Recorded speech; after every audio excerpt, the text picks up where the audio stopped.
Possiamo cominciare. I think we're ready to begin. I'm really proud to be here with you, and I'm really proud because we are here in order to launch the network of young parliamentarians. We met last year in Brussels, and there we decided that it was the first step, that it was a starting point. Now we are here because we want to go on with this long walk together. And I think that this is a day that we are going to remember. Ora parlo italiano da padrona di casa. As I am your host today, I will revert to Italian. You have your earphones for the translation. We wish to thank the Chamber of Deputies for hosting this meeting today. The Chamber is represented by Mr. Baldelli, who will be extending his greetings to you shortly. So this is a home, a real home for us. And we are indeed delighted to be able to hold our meeting here today. I wish to thank all the national parliaments for their concrete support in organizing this event. I also wish to thank the members of the national parliaments that are represented today and those that have extended their greetings and support despite the fact that they cannot be here today. The European Parliament, of course, is included, and the European Parliament Youth Intergroup is also supporting us. Brando Benifei, the Vice Chair of the Youth Intergroup, will be taking the floor shortly. I also wish to thank the Youth Forum. Johanna is here, and she will be taking the floor soon. And an Italian member, the Italian Youth Forum, in fact, is represented by Giuseppe Failla. Just a few words to give you a general overview of this seminar. Why in Rome? Why have we decided to hold our meeting in Rome? Because on May the 25th of 1957, they signed a very important treaty right here in Rome, important for the history of our continent. In fact, it is called the Treaty of Rome. And since then, well, we are the third pro-European integration generation now, and we hold the responsibility of that treaty today. We need to refound Europe, basically. So we need to revise the treaty, to update it, to refresh it. We will be signing a statement today, and in doing that, we wish to take on an important responsibility that was held at the time by President de Gasperi, along with all the others. This is a project for a united Europe. We need a shared political vision, shared policies and politics. The two need to go hand in hand, and this is a huge responsibility that we have. We are not only a pro-European integration generation, but we are European. We were born when Europe was already united. We're called the Erasmus generation. We perceive the borders not as borders of our individual states, but as the border of Europe overall. And this is why we are a different generation. Because we have within us the idea of united continent. So we feel responsible for the fate of our continent. So why young parliamentarians? Well, yesterday, a colleague, a bit older than I, sent me a tweet to reply. This clearly is an important platform for us. And I told him we were going to meet here today, and he said, try to be MPs, not young MPs necessarily. And I think he was right. This is what I replied. I think it is important to be both of these. And to be a young MP is not any less important than being an MP. I think it's even more, because we all have the responsibility of being lawmakers. We are part of our parliamentary assemblies, and on top of that, we represent a new generation. When we go out into the streets, people expect us to be more courageous, to show that we are able to resolve problems that we've had to deal with. We haven't necessarily created those issues, but it is up to us now to resolve them. So we are young MPs for that reason. We are MPs who feel that additional responsibility, and we have to represent our generation in our parliaments, and at the same time we have to resolve the issues that have been handed down to us. And we've got to share this vision of a united Europe that I've already mentioned. Why do we need a statement? This is my final remark. Because we've got to start somewhere. We have to put some ideas together, pool our ideas, and discuss what we're hoping for Europe. We have to share a vision instead, and values, and common issues and priorities. I know that that's more difficult, but it is the only starting point that we have for our journey. Today, no member state can do this on its own, not even the stronger ones. The crisis has proven that, and the ongoing debate is showing that ever more. So what we need to do today is to prioritize, not necessarily generational priorities, because, okay, we are young, but the problems of Europe are important for all, for everyone. We've got migration, we've got economic growth, we've got investment, we've got the Stability Pact for the countries that are in the Eurozone. So these are all issues that are important for all of us. They're very close to us, and this is what our future is going to be. We will be living in Europe in 20 and 30 years. We will be the adults of Europe then. Therefore, it is up to us to shape the Europe that we all want. I think that this is the biggest challenge for our generation. I'm going to stop as I began. I feel very proud and I'm delighted to be able to hold this seminar in Rome. This is the first step in this long journey, and this is a day that we'll all remember. So Brando Benifei now has the floor, the Vice President, the co-chair of the European Youth Intergroup. Thank you all. Grazie. Thank you for your invitation. I think that this is a wonderful idea. It is important to work with the Italian Parliament Youth Intergroup, and we've got to do this together with the members of the other parliaments. We've got to work on this network together, a European Legislators Network. We've all got to build this together. As Anna has said, we've all acquired our personal experience, we've lived abroad, and we've learned to move around and to see how many opportunities there are coming from European integration. Often, I go to schools. I visit schools. In these first few months of my experience at the European Parliament, this is what I've done.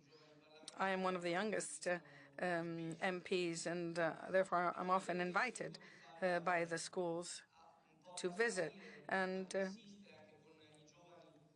I talk with these young high school students.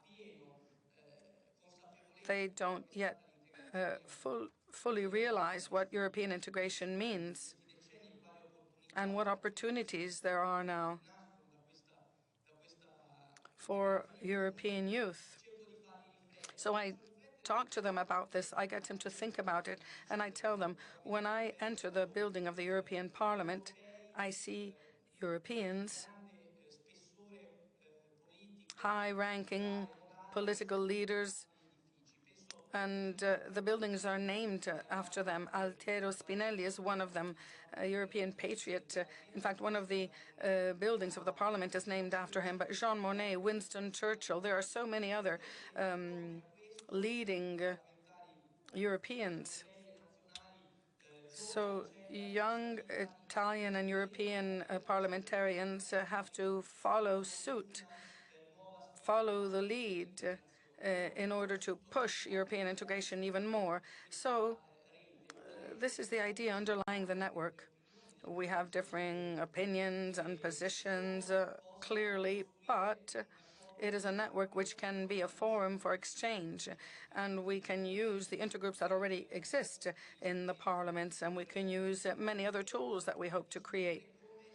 This way, we can discuss together how to build up a new form of integration, a new form of cohabitation, a common Europe, And Anna has said this also. In Europe, there are so many issues, so many unresolved problems: immigration, growth, economic recovery. And I'd add another one. At the European Parliament, in fact, we're discussing how to improve governance in the Eurozone, in the area, in the group of countries that have adopted the single and common currency. So, of course, there are many countries involved here, but also the countries that aren't necessarily part of it are impacted. So we are expecting more, I think, from youth. Voters expect more from youth. Our citizens overall do. So ours, I think, is indeed a European generation. We've experienced integration. We continue to experience it positively, I would say. I mentioned mobility. We can move about, live in different countries. And what about peace? In Europe, peace has been enforced thanks to our ability to dialogue, debate, and to walk along a common path in Germany. So with our contribution, I think we can take even further action. There are things that don't work yet on our continent, the cohesion among our countries. There are differences with regard to economic parameters. And what about the international policy challenges? We need common positions in order to tackle those challenges. The European Parliament, as you can well imagine, and national parliaments have had to discuss major issues that refer to the position of Europe in the world. So we have to contribute to those discussions, and this is a wonderful opportunity for us to begin doing just that. Thank you. Grazie, Brando. Thank you to Brando. And now I'll give the floor over to Joanna Nijman, who is the president of the board of the European Youth Forum. Thank you for being here today. Thank you very much. I want to start by thanking all of the ones who have made this event possible: the Chamber of Deputies, the Youth Intergroup of the European Parliament, the Youth Intergroup of the Italian Parliament, the National Youth Council of Italy, FNG, and of course all of the parliamentarians in this network. As the European Youth Forum, we continue to be very committing to supporting this cooperation, to having a dialogue with this network. We are very happy to be here. This network is crucial. Networks like this one matter. I've been growing up in youth organizations, first in the Scouts and later in the National Youth Council of Finland, Alliansi. And in the Scouts, in my local Scout group, we build friendship with people all over Europe and also beyond the borders of Europe, all over the world. First by exchanging letters, having a pen pal somewhere else in the world, then collecting money for disaster relief efforts, and later on when we grew up, through taking part in international events. We developed a sense of solidarity. We understood that the world needs to be built together with others, and more importantly, that we're not alone up there in the cold country of Finland. Later on in the National Youth Council of Finland, Alliansi, we had a lot of strong cooperations with different youth councils all across Europe. And one that is still very strong is the cooperation between the Finnish and the Italian youth councils. And this cooperation between North and South, it's had a big impact on the work of rights for young people in Europe. It's my firm conviction that the problems that Europe are facing, they are not to be solved through politics that divide. Politics that divide this continent, something that we see more and more today. But on the contrary, we need strong cooperation, a stronger common agenda, and I think this network is a great proof of that. A civil society and political decision makers working together for building a stronger cooperation across Europe. I'm sure that most of you are following House of Cards at the moment, and what I'm very sure of is that we do not need something like America Works, a one-person show, a spirit of non-cooperation, but we need people who dare to build bridges, to bridge the gaps and to create the cooperation. This is crucial. This is also why the network like this one matters. We can develop and implement policies that make life better for so many people, so many young people. I'm talking about access to quality jobs, about access to housing, making sure that all young Europeans have access to quality healthcare and education. In short, about equality of opportunity and about more equality of output, about youth rights. We as young people, we have a big responsibility in Europe in order to make this happen. But we also have the right to expect political decisions that change the structures that today are limiting the well-being of millions of young Europeans. We need politicians, like you, that work to ensure young people's rights. These rights that are sadly being breached in every European country every day. And in these times, we also know that less and less young Europeans are voting in different elections. And this is why it's crucial to see young people also reflected in the institution, in the political institutions, on local, on regional, on national, and on European level. And this is also why I now can officially announce that in the coming months, the League of Young Voters will launch the first call for the Young European Politician of the Year award. And this award, it will be open to young politicians at all levels, and it will highlight politicians working on behalf of young people to change their community, their country, or the European Union. What is sure is we need you all. You have the power, and you have a mandate to make a change. We rely on you, and we have high expectations on you. As the European Youth Forum, we're committed to work together with you and to discuss with you. Work for including even more young parliamentarians from all across Europe, from all the different parts of Europe.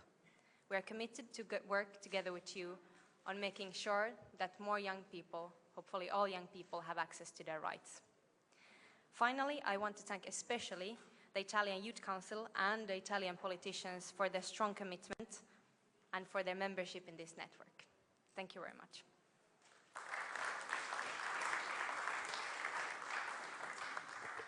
Grazie Joanna anche per aver sottolineato che Thank you, Joanna, for having underscored the fact that not only do we have the power, but we actually have a mandate to change things. So that's an additional responsibility.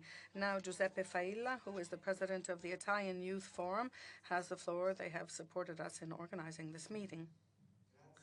Thank you. I wish to extend my greetings to all of you on behalf of the Italian Youth Forum, our board, our assembly, and all the organizations that are part of our platform. So all the youth who keep this organization alive. I thank Anna Ascani and all the MPs of the Intergroup for having organized this meeting today. This is another meeting that we are having, not only because we are friends with the MPs of the Intergroup, nor is it just a question of being here to acknowledge an important moment, but I think that it is the outcome of a fruitful cooperation, a concrete cooperation that has brought us all here in order to discuss issues that impact the young Italian and European generations at large. So this is a practice, a very good practice.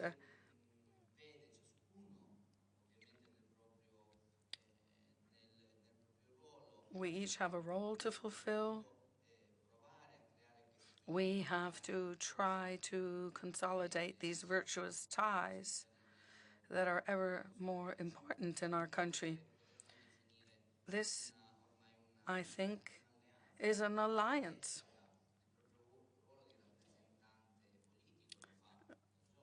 We are young political representatives, and we have a role to play within the institutions. In addition, we are part of communities and places where we participate actively in what is going on. There are youth activities and volunteer work, and this is very important in terms of building up social capital. So I don't think I'm here empty-handed, as it were.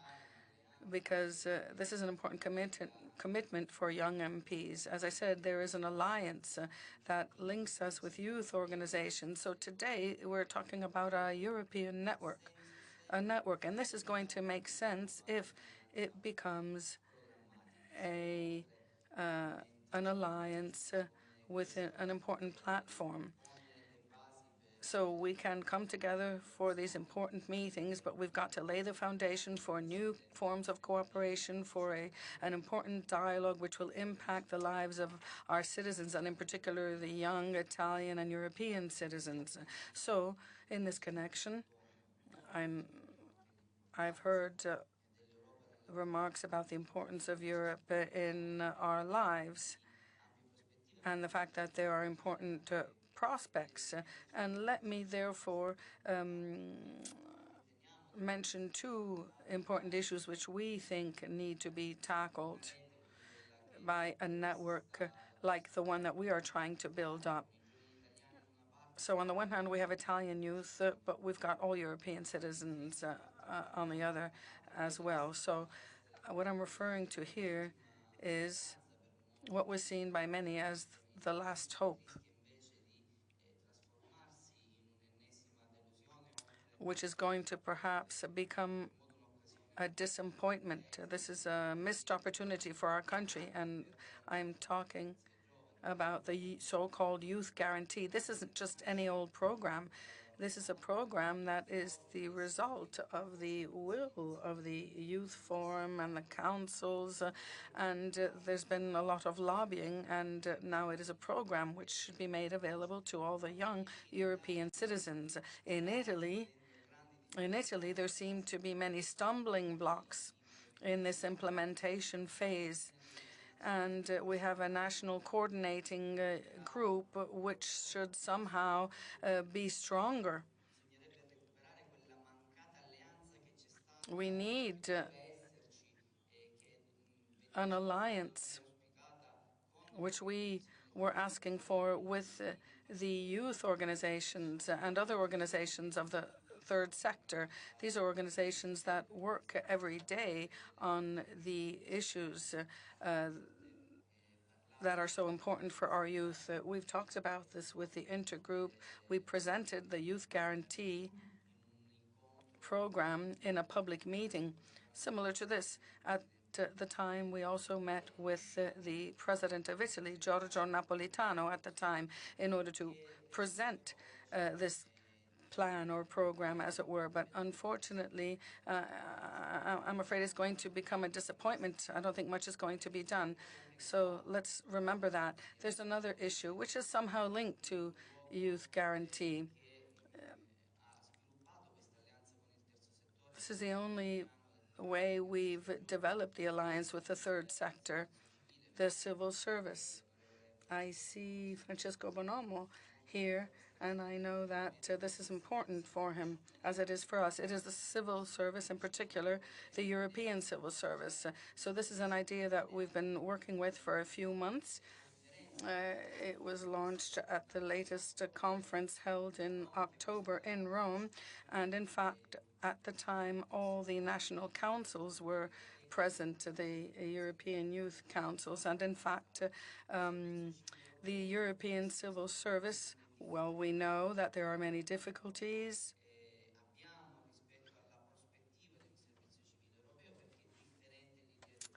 because it's different in different European countries. The idea of volunteer work is different. The idea of European civil service is a new and a different idea. But I think that we need to continue pursuing this idea. There are many countries that seem to be interested, and hopefully we'll be able to take this on board as an important issue for young European MPs, Italian MPs, intergroups, the European Youth Forum, the Italian Youth Forum, everyone. The European Civil Service, as we had with Erasmus and other programs encouraging mobility, we think that it can stimulate the idea of European citizenship. And I think it can provide opportunities for youth to move about and to grow more and more. So let me just throw out two issues which I know will be debated today. with my remarks, I think that this is a good starting point for a dialogue which will help us to build up policies that will be able to transform our countries and help our youth to access their rights. And this is clearly a pressing need for the young European generations. Thank you, and I wish you a fruitful meeting. Grazie. Thank you, Giuseppe. So we have come to the end of the welcoming remarks, but I'm happy to welcome the Vice President of the Italian Chamber of Deputies, Simone Baldelli, who will extend the greetings of the Chamber of Deputies. And, well, I was elected at 25 years of age, and I feel here at home, which means that institutions work. They work efficiently because Parliament is felt by parliamentarians as a home, and which means that maybe the disconnect with citizens is not between citizens and institutions is not that big. Mention was made of the youth guarantee, and the event on the youth guarantee was also attended by the Speaker of the lower house, Mrs. Boldrini. First of all, I would like to thank you all for being here. This is an open house. It is open not just to its representatives, to parliamentarians, but it's open and willing to host events such as this one. And I bring to you the greetings of Laura Boldrini, because Parliament is a home for positive initiatives such as this one. This is why I would like to thank the Youth European Legislators Network, the Young Entrepreneurs Alliance, the board of the European Youth Forum, and the Italian Parliament certainly has now much younger parliamentarians. The average age is now 45, whereas the average age in the Italian Senate is 54. So I do not think that a high number of young people is by definition an advantage, but it gives you an idea that you can have a parliament that may be truly dynamic. Then we have to think of how a young age can be combined and reconciled with experience. For a long time, I was an under 40 MP, and the challenge now is to bring together young age as well as experience to be able to produce quality work.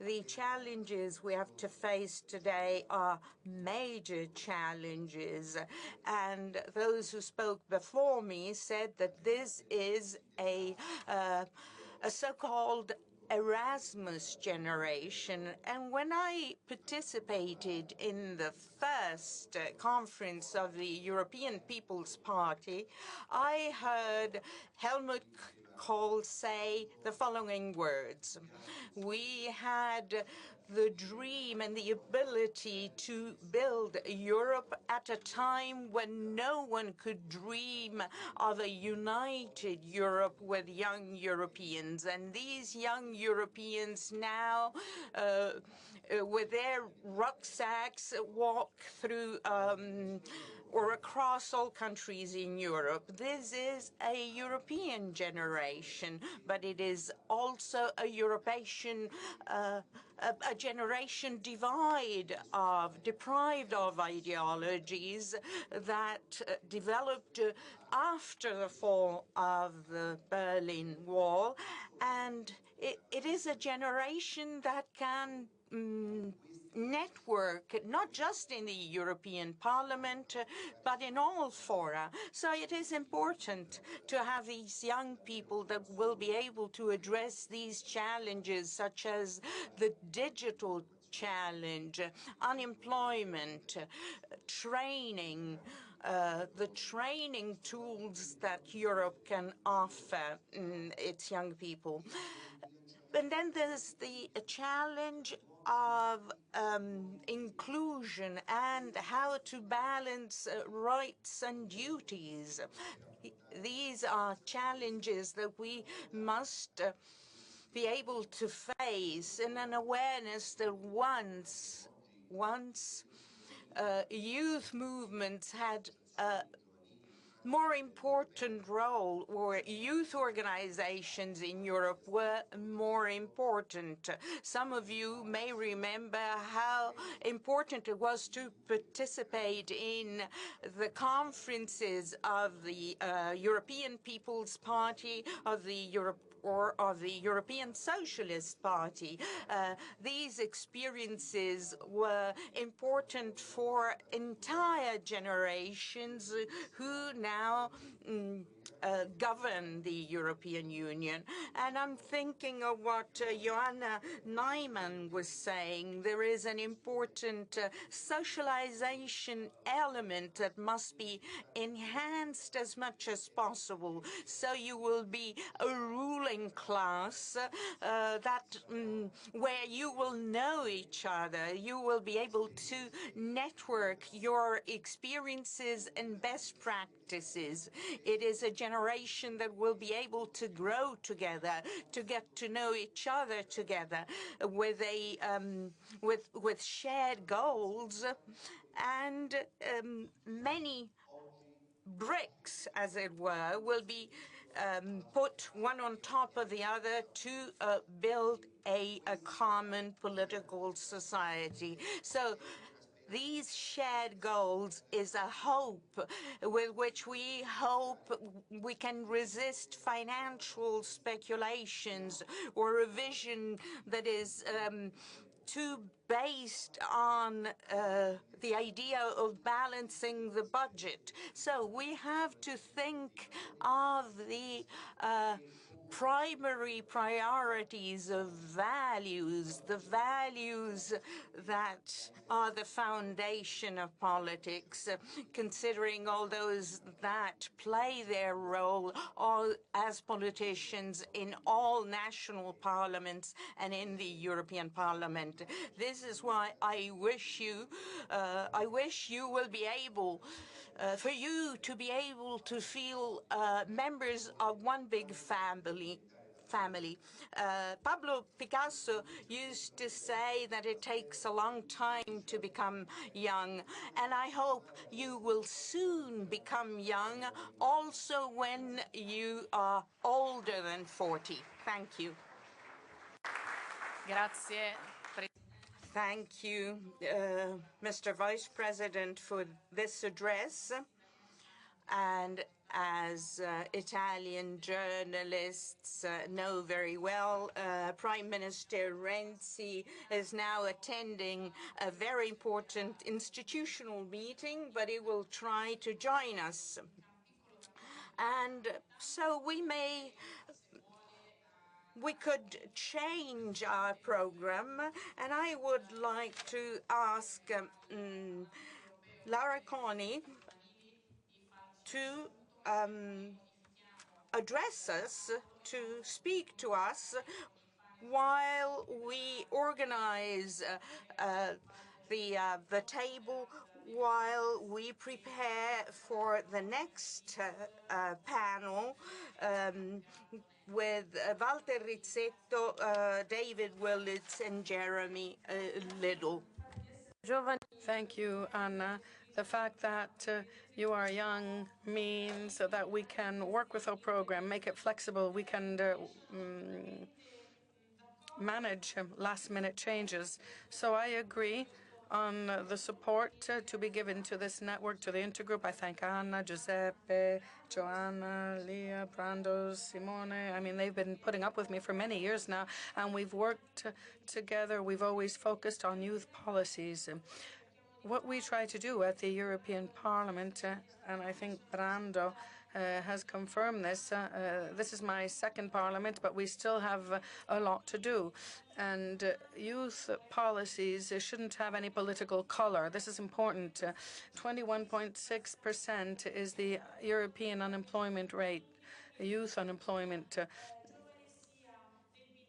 It doesn't matter whether these youth are members of one party rather than another. That's not the point. We've got to work together on directives and regulations in order to be successful in our programs. So youth guarantee is the first step. In some countries, including Italy, it's been hard to implement the Youth Guarantee Fund.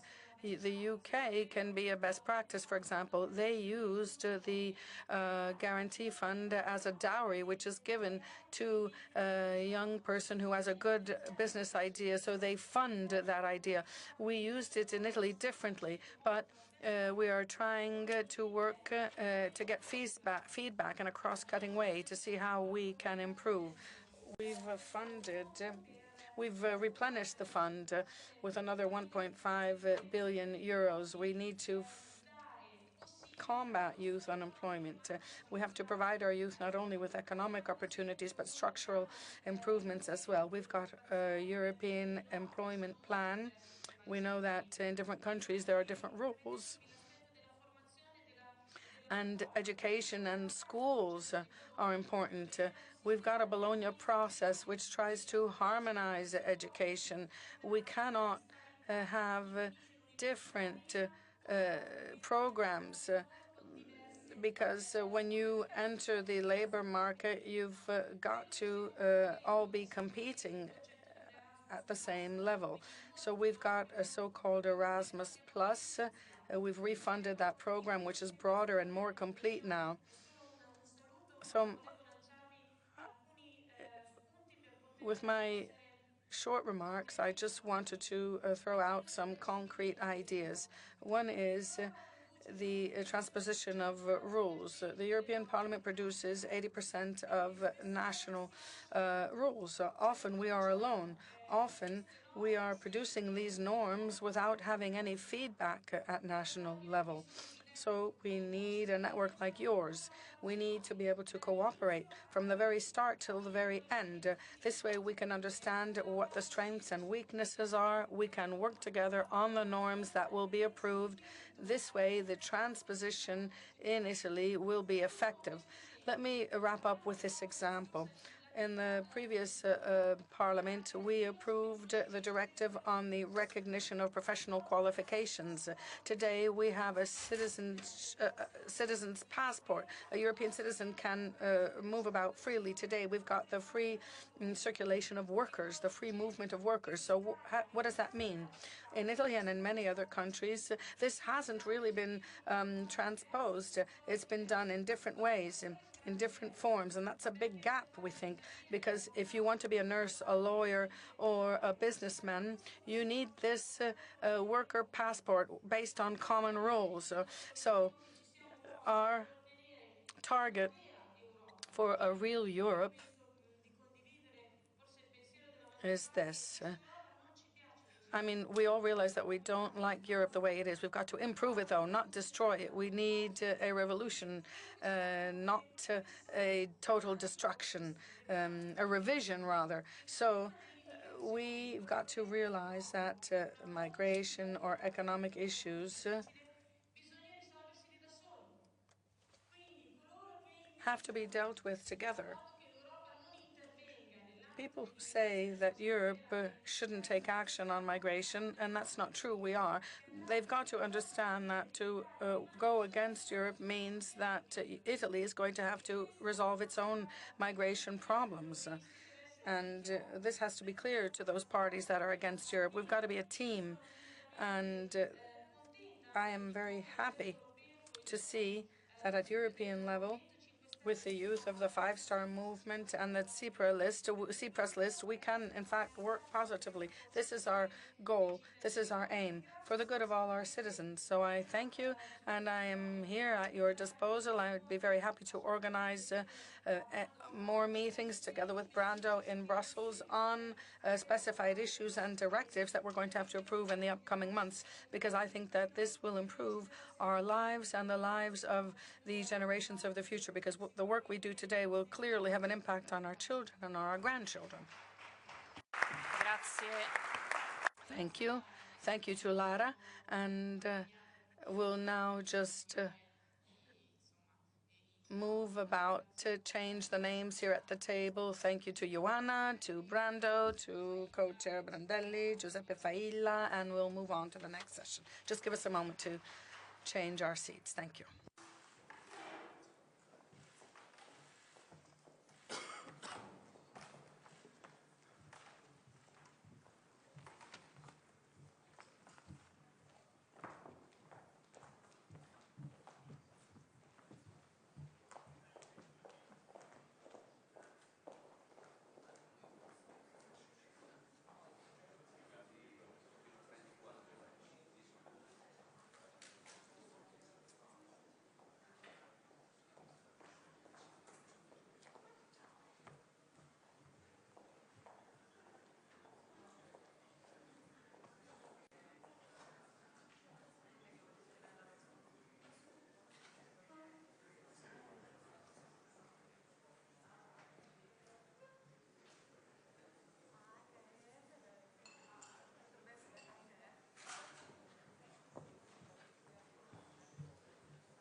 Molto bene, buongiorno a tutti.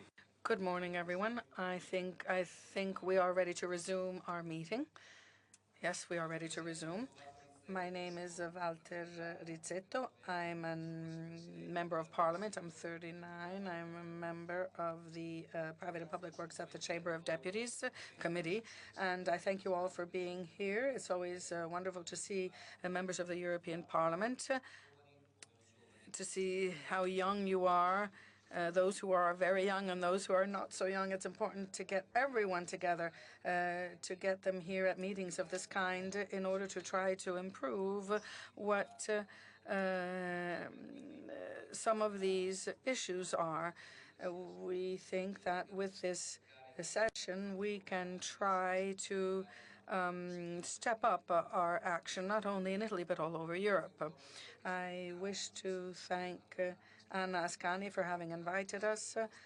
She's always worked so very hard on organizing this kind of meeting, and I thank everyone for being here to embark upon this important journey. And I always hear Simone Baldelli saying that he's over 40. Well, I'll still be here for a few months as an under 40.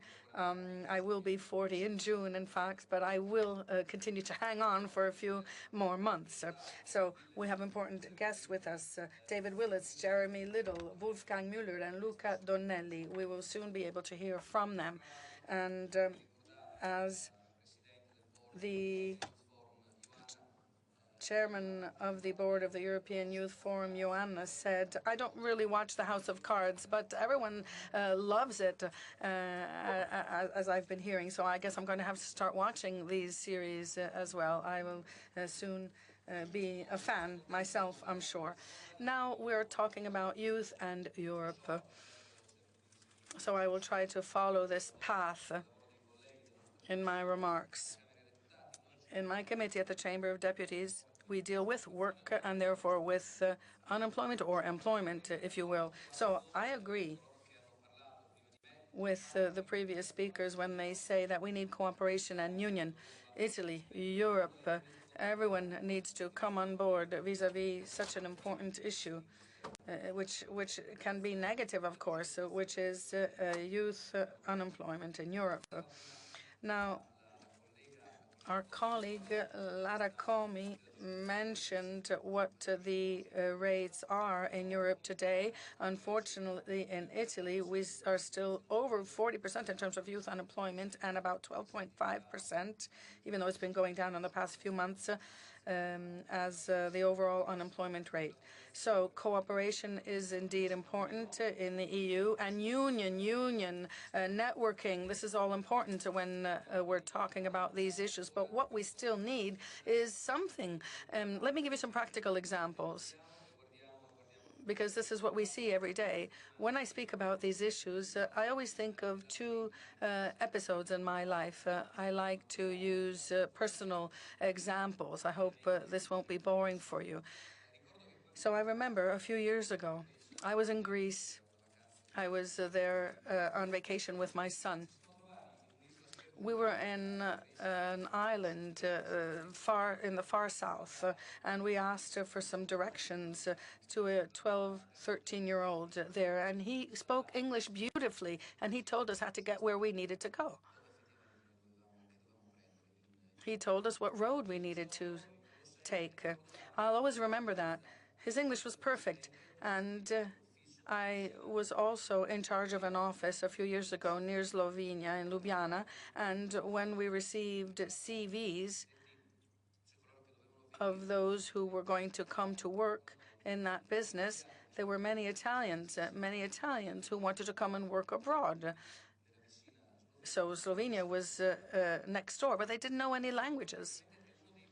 The Italians didn't know any languages. So that's one of the first points that we have to focus on in our network. So nearly every day I speak with employment centers, work agencies, youth forums. They're the ones who help our youth, our under 30 youth, to seek jobs and some sort of training. And I think language training is one of the biggest issues right now for Italy, unfortunately, I have to say, because we know that in some cases we don't provide this educational opportunity, so this is distressful. We've managed to be part of the common currency zone, but we are not yet sharing the same kind of language skills that everyone else has. This is what we have to focus on. We've got to push language instruction and learning and fluency. Now, what is Italy doing? Well, we're putting in place many reforms. Unfortunately, however, we have not yet met all the standards. We need a united labor market all over Europe. This is important for our youth, especially. I come from a border region, and I see that our youth under 30 prefer to have a VAT number and to work abroad. You see, I mean, we live in a united Europe, but if taxation in Europe is varied, and if 40 kilometers away from our border the tax rate is much lower than it is here, then the people who want to work in Italy are going to have to consider that. It's important even for people who need to hire employees. Now, I was listening to the radio the other night here in Italy, and I heard that we have a young man with a master's degree who sent out 100 CVs in Italy, and 95 out of 100 didn't even reply. The other five just provided a sort of automatic reply. So they didn't consider his CV at all. And that same young man sent out 5 CVs in England, and within 1 week's time, he had already conducted 3 job interviews. So you see, we've got to think about that. We're talking about cooperation and union. Well, then we need to show cooperation and union even when it comes to employment. So we all have to be starting from the same line, as it were. All European countries have to provide youth the same opportunities. And even those who are not so young but who want to work in a different place, in a different area, they've got to be dealt with these needs. Youth policies clearly have to be pursued along European lines. Italy is putting in place many reforms. I'm sure you've heard about them. Not only the Parliament, but the government has been implementing them. One of them is the Jobs Act. I'm sure you've heard of that. It's already produced some results. The chairman of the Social Security Organization in Italy, INPS, Mr. Boeri, just a few days ago illustrated some numbers. He showed how many companies in Italy want to follow the new protocol to enable people to begin working. 74,000 Italian companies have begun gathering information on the Jobs Act, and they've begun recruiting youth and not so young employees. We know that this will be positive, but that's not going to be enough.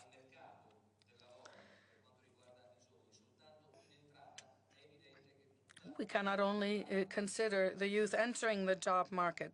We've got to consider flexibility, mobility, and exiting the market as well. In Italy, we are suffering. There are many decrees, and people who are not so young, clearly not 20 or 30, in their 50s, they have to work all the way up to 67, 68, 69 years of age. So this is the reform. So the labor market is going to stop at a certain point, to freeze. And when someone needs to start working, they know they have to work all the way up to 67, and they won't be able to hire. Companies won't be able to hire the very young. So that's going to be another problem. I mean, we need some sort of handover mechanism to get the youth in the labor market. So it is time to do something. We have indicators that are positive. The European Central Bank provided liquidity. Mr. Draghi called it an injection of liquidity, of confidence in markets, and I think that this is a good step in the right direction. Hopefully, with the liquidity, there will be change, even in the labor market.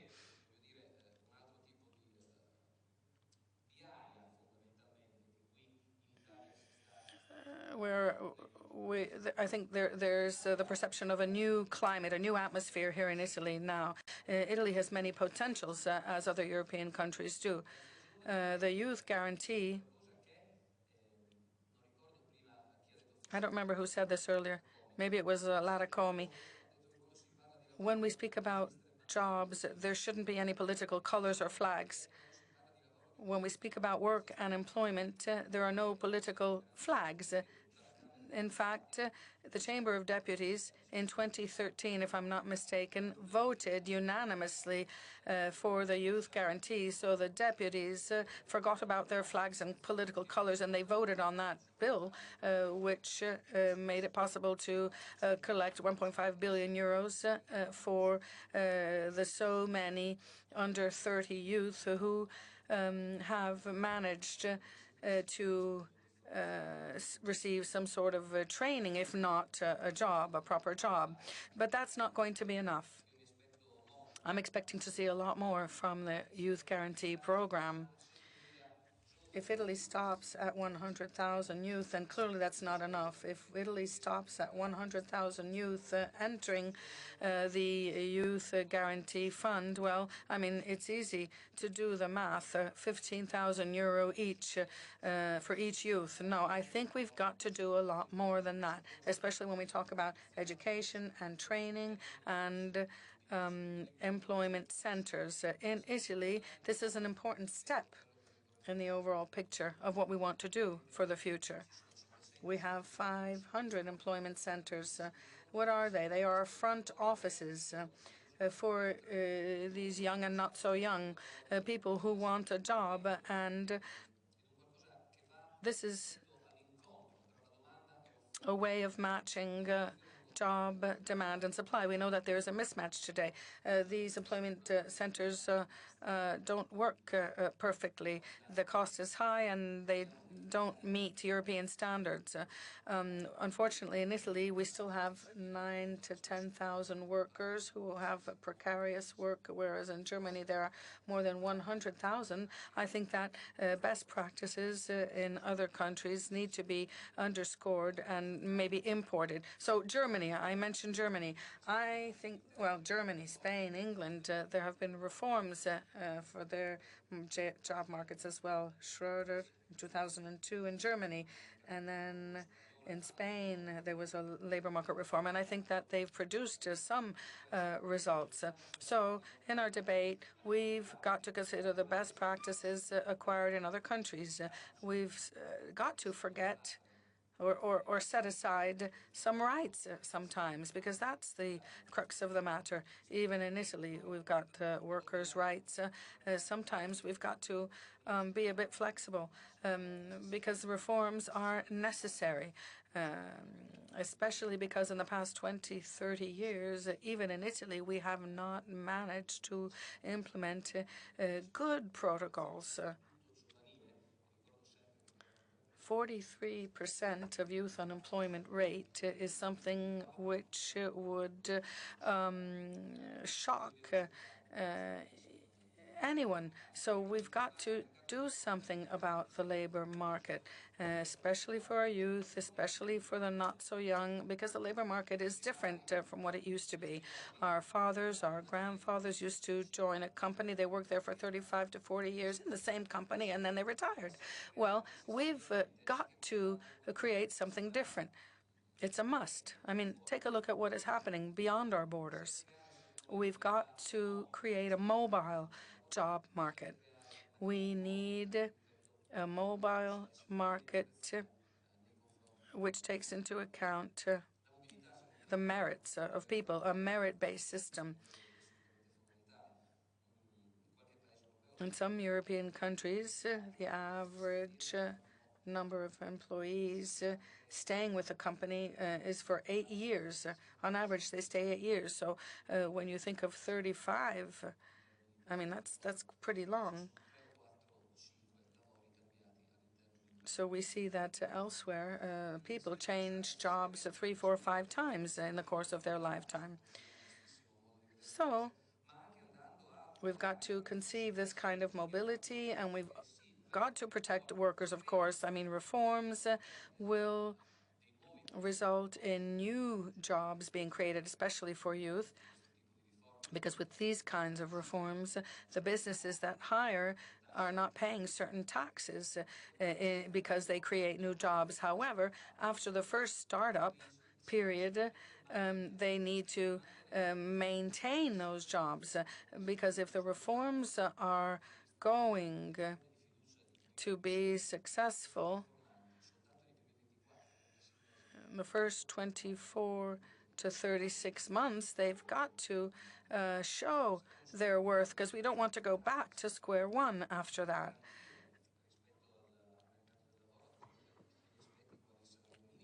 Now, what about minimum wages? Those are important matters that we've got to see what the social safety net is today in the job market. In Italy or in Europe, someone might lose their job. Okay, but we have a social safety net. They pay the businesses, first of all, and then the communities through taxes. Unfortunately for Italy, this is just the first step towards the closing down of businesses and therefore unemployment. So as I was saying earlier, you can move somewhere else to have a lower tax rates. We've got some multinationals operating in Italy today. There's no question about it. They've acquired state funds. They've received state funds. And then overnight they relocate. But that's not fair. That's not good. Because if a community, if the Italian government is helping you to stay in Italy in order to keep those jobs, then these are the businesses that have to fight in order to stay in Italy and to try to push job policies, even with interesting business plans which will help those companies stay alive and therefore which will support the job market. So in a united Europe, jobs have to be interchangeable. We can't always give away our best talents. Sometimes we've got to take in talents, clearly. So I'm going to stop here and I'm going to give the floor over to our distinguished guests for this panel.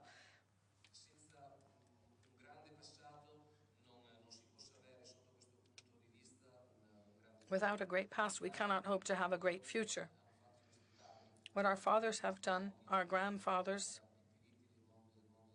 even when it comes to labor rights and all that they've taught us, we think that this is an important legacy which mustn't be lost. It's not that we have to start all over. We've got to just keep moving on, holding on to this legacy, because this is the only way that we can provide serious short-term responses to people who are now suffering because of these times. It is a generational issue, but not only. So I now give the floor over to today's moderator. Mr. David Willits has the floor. Thank you, and I hope you have a fruitful meeting, and hopefully we'll see you by June, because after then I will be 40. Okay, thank you. Well, thank you very much indeed, Walter, for that. And also thank you to Anna for bringing us all together today. It's a great idea and it's a great event. But I do feel a bit guilty that you have allowed someone as old as me to join your discussions. And there are lots of parliamentarians here who are at the start of what I'm sure will be great parliamentary careers. When I am at the end of mine, I'm in the end of my service in the British Parliament for over 20 years. And as we are all having to confess our age in order to participate in this group, I should confess that I have just passed the age of 59, way beyond the age for membership of your group. So why have you invited me? Well, I suspect it may be because of this book that I wrote called The Pinch. And the subtitle brings out the argument in my book, How the Baby Boomers Took Their Children's Future and why they should give it back.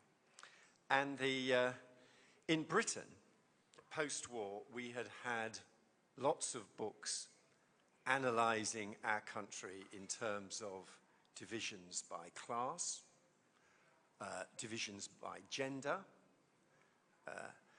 ethnic divisions, and we're very aware of the challenge of overcoming those divisions in our society.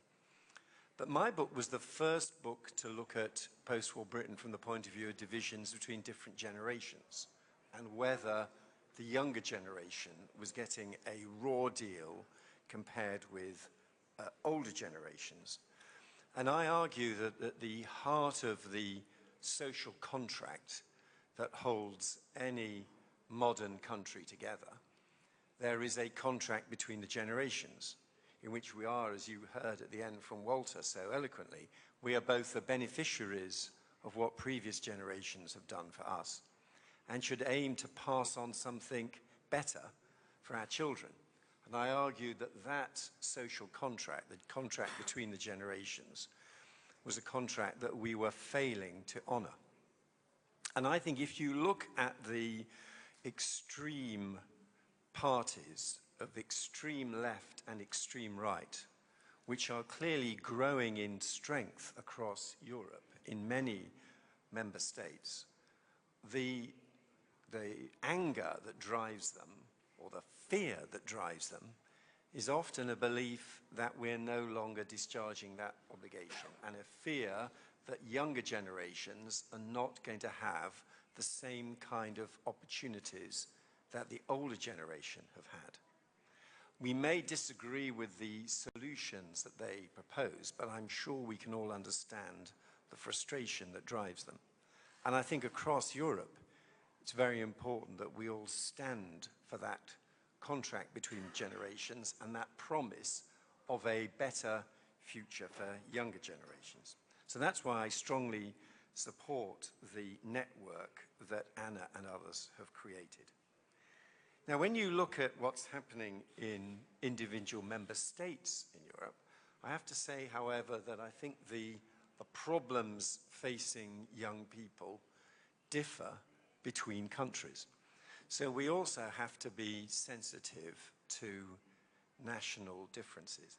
In the UK, we have done pretty well in bringing down youth unemployment. Overall unemployment in Britain is running now at about 7%, and youth unemployment is running at about 12%, which is too high, but it's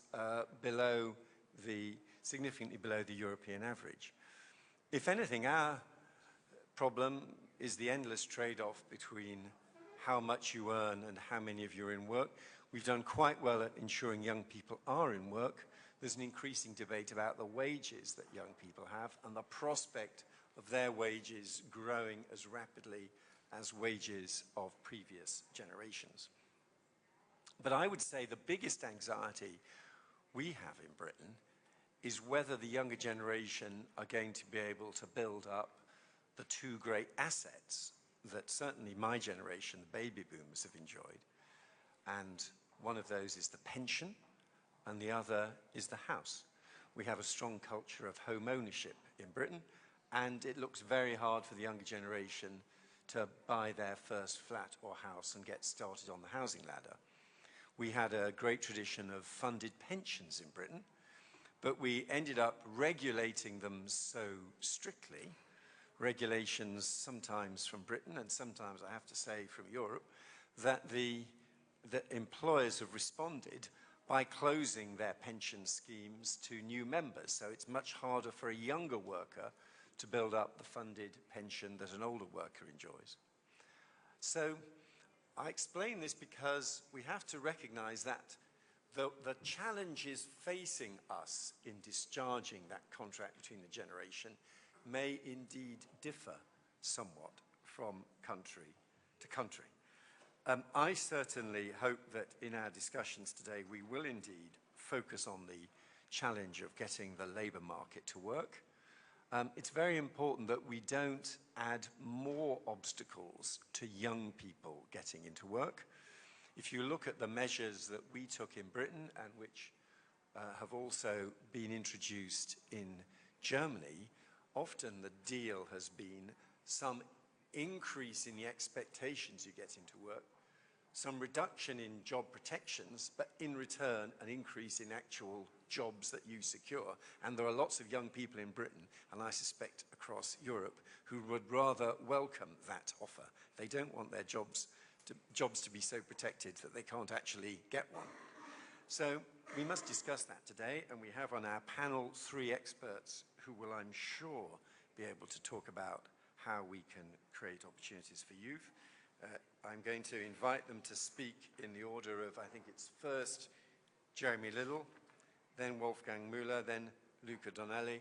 And I hope that if we can all keep our remarks short, there will then be time for you as participants in this session to ask questions and make comments from your perspectives. Jeremy, do you want to set the ball rolling? Sure. Well, thank you very much for having me, and thank you to the network for inviting me all the way from Australia to come and join you guys. And especially thank you to Francesca, who I met at the United Nations First Global Forum on Youth Policies in Baku, Azerbaijan last year. That was an extremely interesting forum, so I hope that I can, and I'm going to cover a lot of ground quite quickly, so I apologize if I speak quickly here. I get excited about this stuff, but there's also a lot to cover, and I'll try to keep it as brief as I can. I hope that I can give this discussion a little bit of a global context, and then defer to my colleagues that have the most relevant local knowledge and can talk to specific policies and actions that can be taken in the EU region. But to give you a little bit of context, the youth unemployment statistic is I think, quite well known. A statistic that's not as well known, which was uncovered by the B20 last year, was that the economic opportunity for youth unemployment in the EU is $153 billion per year, which equates to about 1.2% of GDP. So it's easy to talk about the problem, but it's maybe more compelling to talk about the opportunity.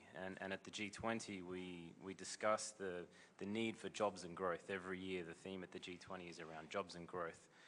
So the opportunity for addressing the youth unemployment issue is incredibly important, not just the problem.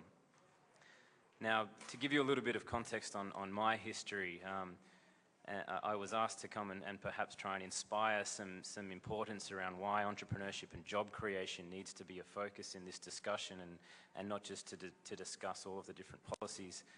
So I went through a really difficult time when I was about 18 years old, and I ended up on the couch in front of a psychopharmacologist who changed my life, and he left me with some very important words. He said that, Jeremy, if you can get to the end of your life and look back, and you can honestly tell yourself that you've made every step count, then you'll die a happy man. And this has formed the direction for the rest of my life. And I quickly discovered after that if I want to create a positive impact on the world, then you need to generate enough wealth, and that being an entrepreneur and generating business was the way to create enough wealth to have a really, truly leveraged impact on the world. So I set my path as an entrepreneur when I was 19 years old. I got involved with selling fresh juice, fruit juice, and then a health food company in Australia that won a few awards. But I left my company 3 years ago now, and was asked to take over a role managing a not-for-profit in Australia that represents our country at the G20 Young Entrepreneurs Alliance. And I think this is, the reason that I've been asked to come and talk to you guys is specifically around the Youth Entrepreneurship Alliance at the G20. We hosted the G20 last year in Australia, and I was a host for the G20 Young Entrepreneurs Alliance. Now the G20YA was actually started in Stresa as the G8 by Confindustria, and it was Federico Giudi, I believe is the pronunciation. I apologize if I got that wrong. But that she was the first signatory on behalf of Italy to the G8 Young Entrepreneurs Alliance. So it then evolved into the G20, and it was set up to advocate to the G20 leaders directly around the importance of entrepreneurship to address the youth employment problem. So it's been running now for, our summit in Sydney was the 5th summit, And last year was quite a historic event. We actually had the G20 leaders write into the Brisbane communique that entrepreneurship is an important solution to the youth employment crisis, and that the youth employment crisis must be focused on at a global level across the G20. So this was a very big success for us. And one of the things that we achieved at the Alliance over the last 12 months was the writing of this white paper, which I was going to talk to some slides today, but I've decided rather than talk to slides, we've brought, and Confindustria has brought many copies of this white paper, so please grab some copies so that you can have a read and dig into this topic in more depth after we've spoken. But the major finding from that white paper was that it's not just self-employment or turning unemployed into self-employed that actually addresses and solves the youth employment crisis. It's the creation of sustainable high-growth enterprises, so that we know that 67% of the jobs and 72% of the revenue in a study conducted by the World Economic Forum across 10 countries, 67% of the jobs and 72% of the revenue is generated by the top 5% of firms based on job growth. So it's high-growth firms that actually solve the problem. Now those firms are generally young firms, they're normally under 5 years old, and they employ a disproportionately high amount of youth and women and minority groups. So it's these high-growth firms that actually will address the youth employment problem in the most scalable way in the future. But high-growth firms cannot operate without an ecosystem that supports them. And this ecosystem is a very important concept that we discuss in the white paper as well. It broadly consists of 6 major pillars, which is innovation and technology, access to capital, education and coordinated support, government taxation and regulation, and entrepreneurship culture, and trade or access to markets. So there's no single intervention that addresses just one of these pillars that will actually support firms that are going to create jobs. Any intervention or any activity in order to try and create high-growth firms needs to take into account all of the stakeholders in each of these pillars. And I don't have time to get into them in depth, but again, this is all in the white paper. So it's not just a piece of legislation that will address the issue, but it's legislation that may address multiple pillars, and it's other stakeholders such as the finance institutions or the education providers or the curriculum boards that can help to address, to create this ecosystem that supports high-growth enterprises. So I mentioned in the Brisbane communique this focus on youth unemployment, and one thing to mention is that we've now been invited to join the B20, the Business 20, as part of Turkey's chairmanship of the G20, and Turkey has decided to make SMEs and entrepreneurship one of the primary and cross-cutting themes across all of the G20 priorities this year, because they've recognized the importance of job creation in order to address the youth employment problem. So there's a special B20 task force that's been set up on SMEs and entrepreneurship that we're working through in order to deliver some of the recommendations that we've been focusing on directly to the G20 leaders. And again, I don't have time to go into them, but we can pass this information on afterwards. The importance here, I think, for the people in this room is that we can advocate directly to the G20 leaders at the very highest level around what they can do to help job creation and solving the youth employment problem. But what's equally important as the top-down approach is the bottom-up approach. So we need to be working through the ministerial process and with parliamentarians of all ages, but I'm excited to see how we can help young parliamentarians on some specific domestic policies that are reflected or can be supported by the G20 leaders. So if we can go to our parliaments with the G20 leaders communique and say, this is what our leaders have agreed to globally to implement, and here are some policies that support that recommendation, that is potentially a very powerful argument to move legislation forward. So I think I'll stop there and defer to my local colleagues, and I would greatly like to continue the conversation and learn how I can help you guys in the future. So thank you very much. Well, thank you, Jeremy, and thank you for keeping it crisp to give us more time for discussion. Wolfgang Müller, over to you. Yes, a warm welcome from my side as well, and thank you very much for the invitation. As you can see in the program, I'm here with, well, in two roles. One is as a managing director of the German Public Employment Service, which is a national public employment service. It has 100,000 employees and an annual budget of 77 billion euros. So it's quite an economic power in Germany. But I think that is not what you are, or what I'm going to talk about and why you have invited me. It is more the European role that I play. Since last year, there is the European Network of Public Employment Services, institutionalized by a legal act of the European Council and the European Parliament. So it combines all 28 public employment services of Europe. And this is run by a board, and I'm the board member of Germany in that network. And we meet every 3 months as a network. We have an annual work program, and we can be mandated. And I think that is especially important for all of you who are from the European Parliament. So the European Parliament can give us, as a network, a task and give us a mandate and ask us to deliver to them something. So I think that is something we can look at, especially when I also look at your network into the future. The important part of, or one important legal task of that network is what is called bench learning. It is a combination of benchmarking and mutual learning. So the idea is that we compare and make transparent the performance of public employment services by not only looking at quantitative figures, but also at the qualitative model, business model each of us is running, and then to start comparing and find angles to improve that by mutual learning and by initiating structural change. And I think Walter mentioned that in the beginning, that is an angle we have to pursue to reform our institutions. And so I would like to speak on the need for structural change, and I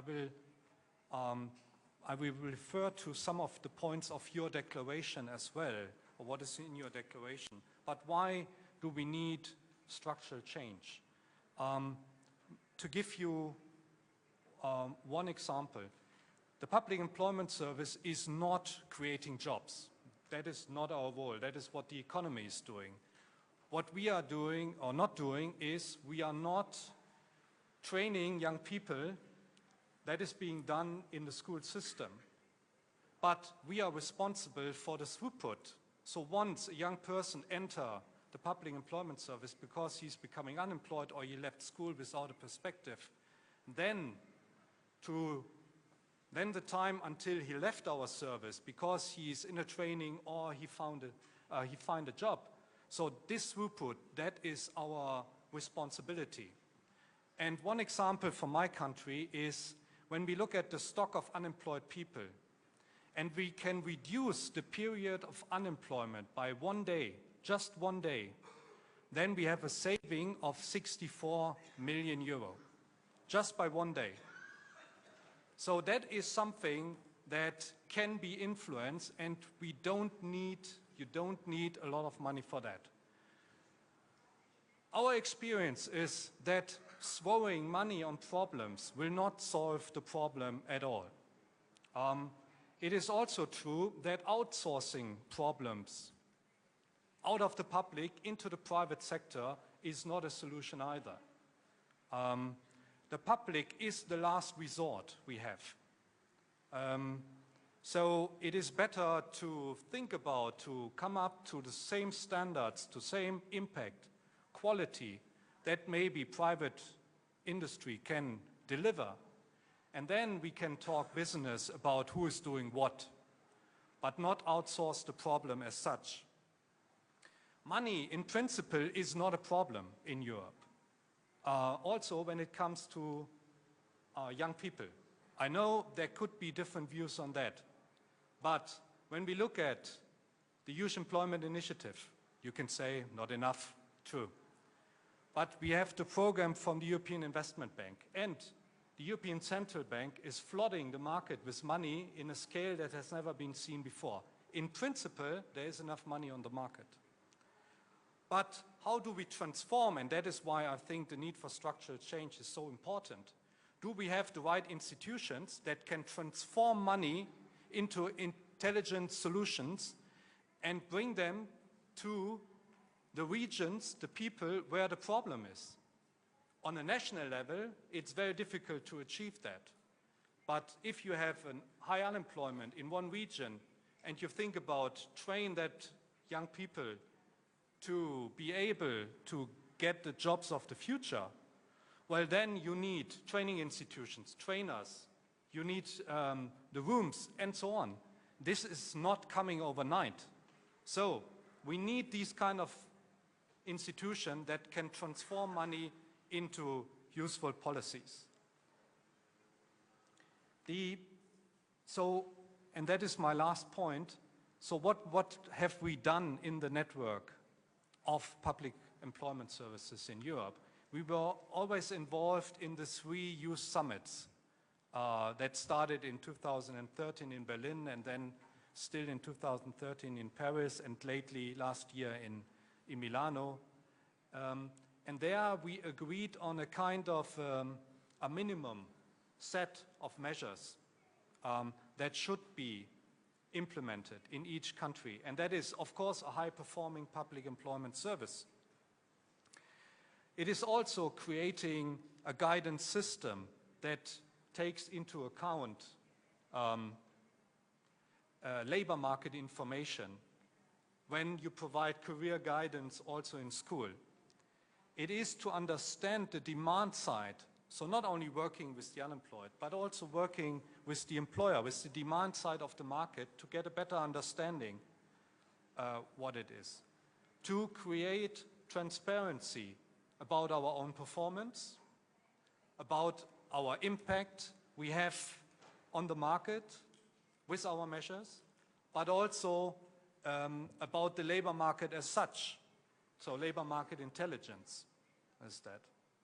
And to become a kind of a conductor, because that is, that is true for everything. Nothing can be done alone. So, but who is the organizing force to connect all different players when it comes to labor market integration of young people? So, and the last point is looking at mobility, and you have mentioned that also in your declaration. And here I come back to my introduction. I'm also member of the EURES Management Board, EURES for the European Employment Services, which is the operational arm of transnational mobility. And also as another network, it's called Euro Guidance. This is the kind of European career guidance network on operational level. So these are the issues we want to address, and you as not only European but also at national parliamentarians, I would say challenge your public employment service in that regard, because that is what we have all agreed upon in 2013, and now we have, with the institutionalized network, we have the means to implement that. Thank you very much. Very good. Thank you, Wolfgang. Now, Luca Donnelly. Well, dear guests, I would like first of all to congratulate the organizers of this event for this interesting project that is starting today. And most importantly, I think it's a major step, or it's potentially a major step towards increased EU integration, as well as I hope that it is going to be just like the networks that I have cooperated with in the recent past, is going to be a tremendous growth opportunity for you as well. My contribution to the work today can be twofold, and I will ask Mr. Willets to have time to dedicate both to the topic of youth unemployment as well as on management of such international networks like the one it's starting up today. Very briefly on the youth unemployment topic, I would like to say that as an entrepreneur, we try to see large problems and try to bring them down into smaller portions. And if I look at youth unemployment and the experience with G20 of Young Entrepreneur Alliance, as well as with Yes for Europe, I think we can look at youth unemployment actually by looking at two major factors. One is employment, and the other one is employability. As for employment, as an entrepreneur, I think there are three major things that the ecosystem needs to do in order to support our work and our intent to create and generate new jobs. First of all, the system must have simple rules, and sorry to focus a little bit on Italian context, I believe the recently passed laws are a good step towards that direction, and I'm referring to the Jobs Act. The second area that must be very much overlooked at is having a fair fiscal system. On this, some has been done, where although there is a lot of gap to be closed, as Mr. Rizzetto recently mentioned. And the last but not least on employment, on helping us generate new jobs, is having real economy-based policies, setting up long-term individual goals, long-term industrial policy goals. And overall, I think there are some steps toward that direction, and for instance, the quantitative easing that has just started is a major factor that may help European industries export more. And I think on the employment side, so on the ability to generate jobs, I think the Italian enterprises have proven enthusiastic of new measures being introduced. Some of them mentioned, like the figures provided by Mr. Boeri that Mr. Rizzetto recently mentioned, in addition to other things such as the increase in investment favored by the new investment schemes. On the employment, on the employability side, on the other hand, so employment is generating new jobs, whereas employability is generate adequate employees. I think that's a major area where we need to focus next, focus on policies favoring vocational training, active measures to promote new jobs, and promote and make sure that those coming out of the schooling system as well as coming out of unemployment are prepared for that. What I see here, and again, some of these things have already been mentioned, there are some prerequisites now for any new worker being hired, and these prerequisites are the ability to speak a common language, English, the willingness to travel. I've been experiencing a lot more in recent years. I've quit my previous job and joined the family business that I co-run now in 2008, and the amount of miles that I've traveled over the years has increased substantially. What we are asking our employees is the ability to travel and the mobility, not only, also the geographical mobility is a key factor. And the third is obviously the capability of using and leveraging on technology. We as young entrepreneurs at the G20 and as well as in Italy have focused specifically on employability with specific projects run in order to we call it the Pacific invasion of the schooling system. In a way, that's how we picture us joining and entering the schools in order to promote projects to increase employability. And this has been specific goals being set at the G20 for young entrepreneurs that has been held in Sydney, as Jeremy has mentioned. And I think it's interesting that not only us as young entrepreneurs propose actions to the governments that need to be pushed forward, but also take individual and association-wise, we take action, we do things, we promote projects, and this helps us building a better understanding of the situation as well as creating impact and creating change. To conclude on youth unemployment and employment, I think there are at least two solutions, one of which is clearly young entrepreneurship and the promotion of a fair system sustaining and favoring entrepreneurial endeavors. And this has been touched upon by Jeremy. And I think we as Europeans have a great opportunity to tackle youth unemployment by increasing European integration. Why do I say so? I say so because there is a macroeconomic scenario that is helping Europe becoming more competitive at the global level. The depreciation of the euro, the quantitative easing, these are all measures that can help push the Italian as well as the European industry as a whole to compete internationally. I was looking at the figures, and the GDP growth worldwide has grown more than EU exports in recent years. I think we as Europeans, as entrepreneurs, as legislators, we need to find ways to make sure that Europe grows, exports grow more, or at least at the same pace as the world GDP.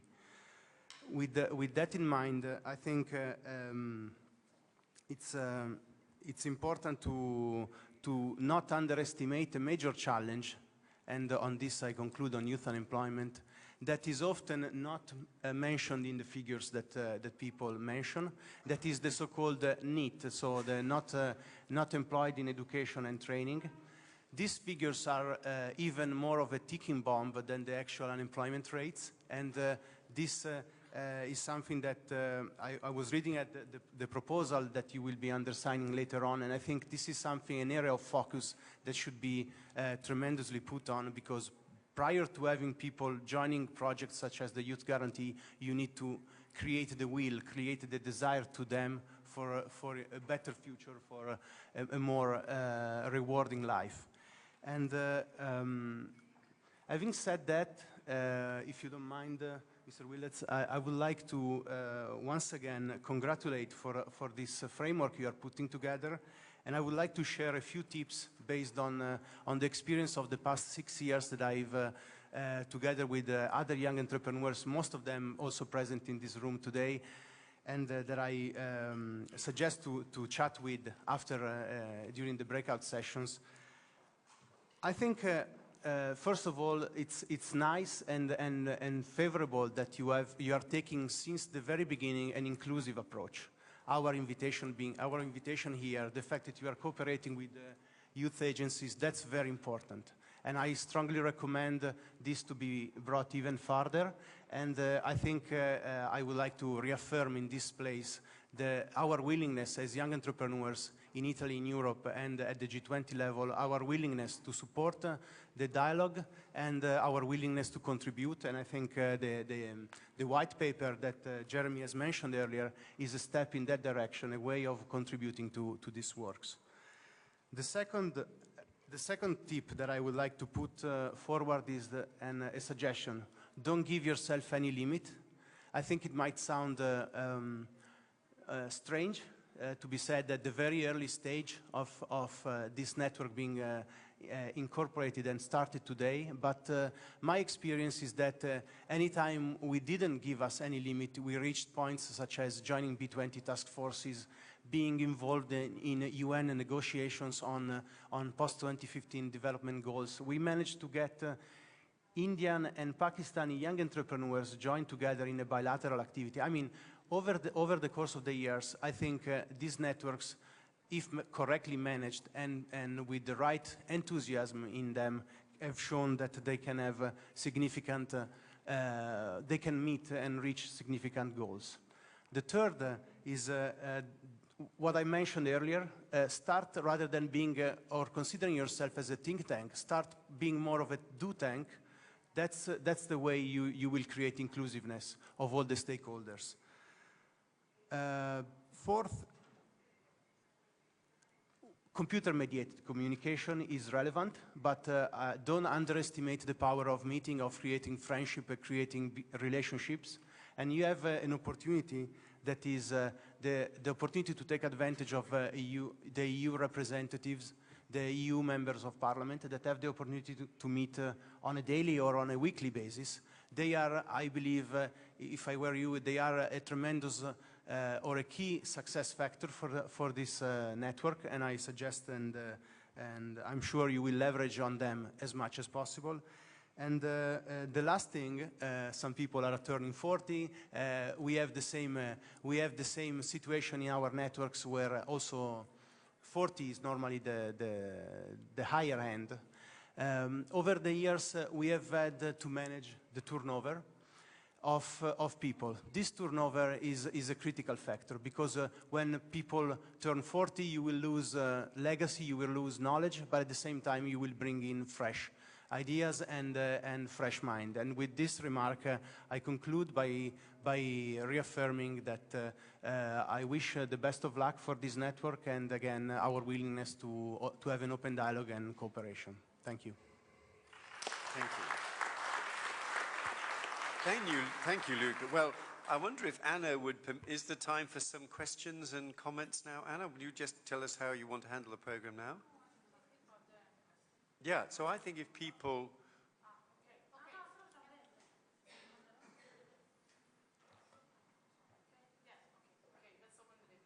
Yeah, if people have any comments or questions for the panel about...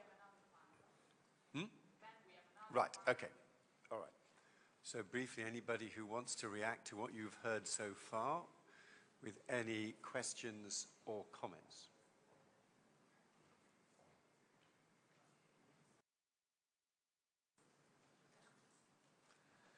So everybody is happy in every way.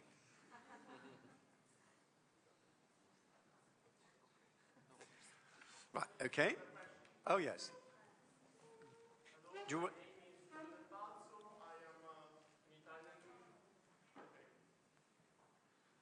Hello, my name is Giulio Del Balzo. I am an Italian student of political science. I am 21. I study here in Rome, but I come from Milan. And I was particularly interested by your speech, Luca Donelli, in particular by the concept of do think, because we have often heard about think tanks. We have often organized many meetings to discuss about general concepts, but when it comes the moment for action, yes, then it becomes very difficult. And then actually it is the first time I hear the idea of do think, and first of all I would like to know how may we develop more do thinks, not only at a European level, but also at the local levels. Because, for example, I am a member of the Italian Democratic Party, and we have only think tanks, but when we have to talk about the do think, it becomes really difficult.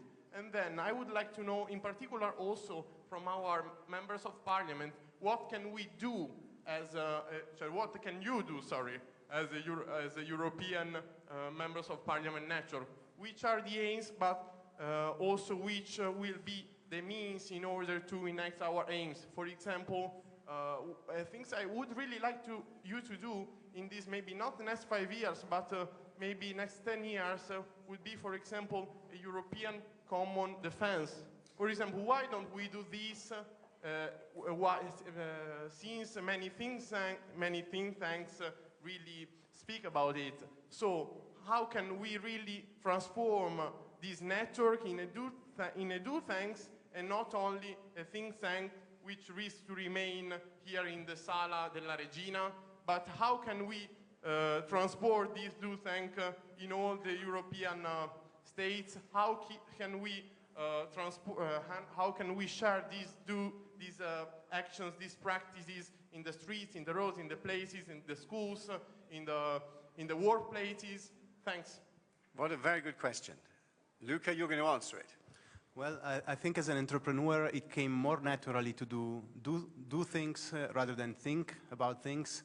We are mostly evaluated by the results of our actions, and the performance of the company is a direct consequence of a mix of thinking and doing.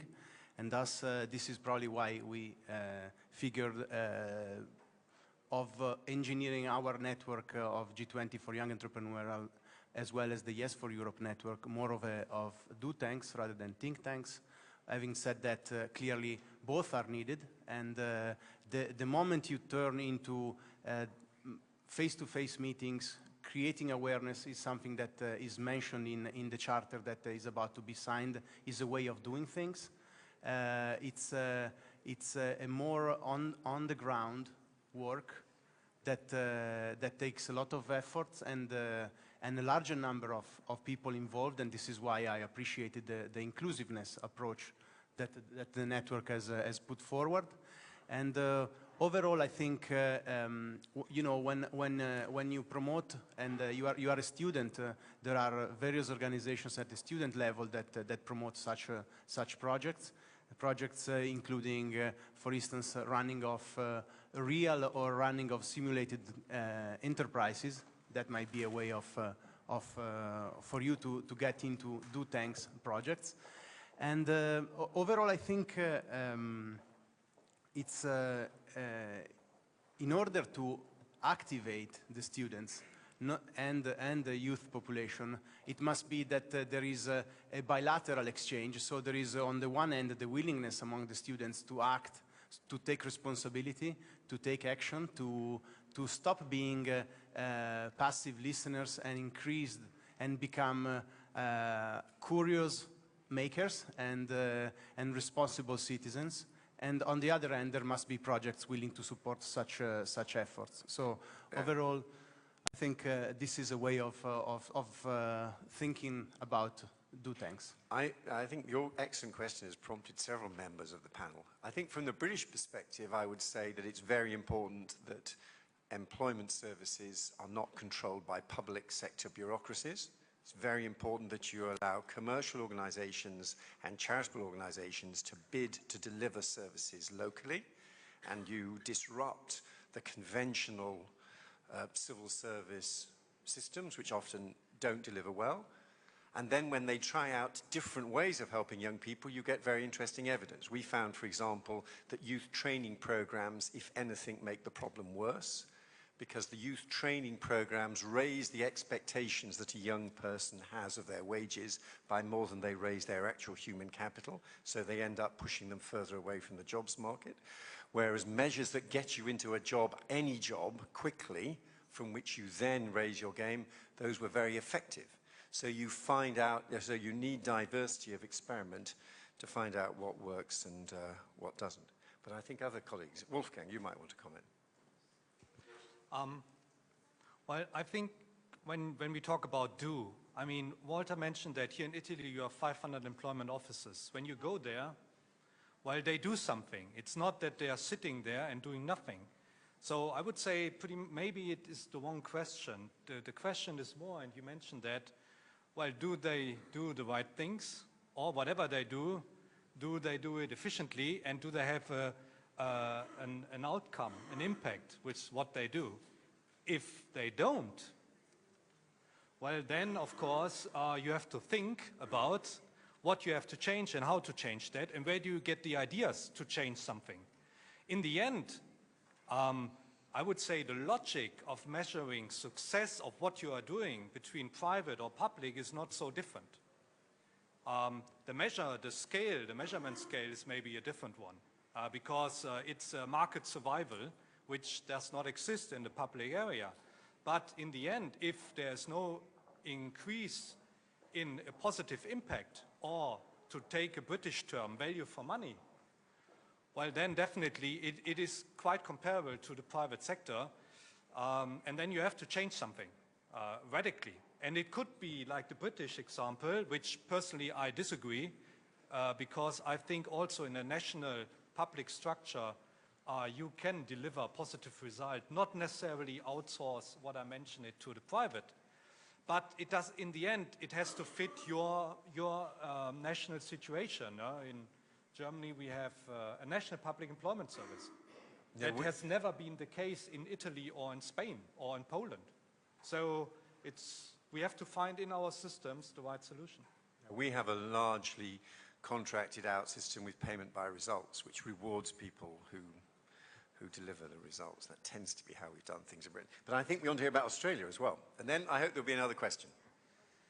So I think that to go directly to the heart of the question, how do you create a do tank instead of a think tank? I personally have seen three things that work really well.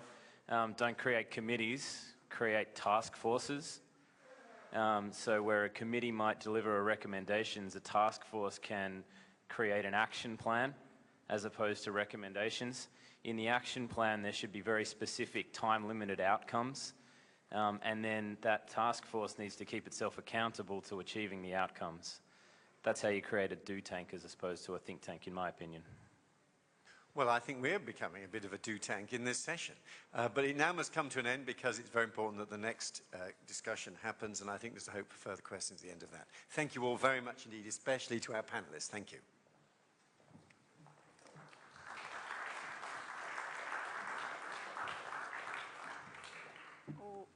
It's time now to sign the statement, and I ask Marian Wendt and Rui Pedro Duarte to come here with me because they are the two hands of this young European Legislator Network. Pedro was with me in Brussels the first time we met, and Marian is another important part of this network. So I ask you to come here if you want, and so we can read the statement and make some comments on it.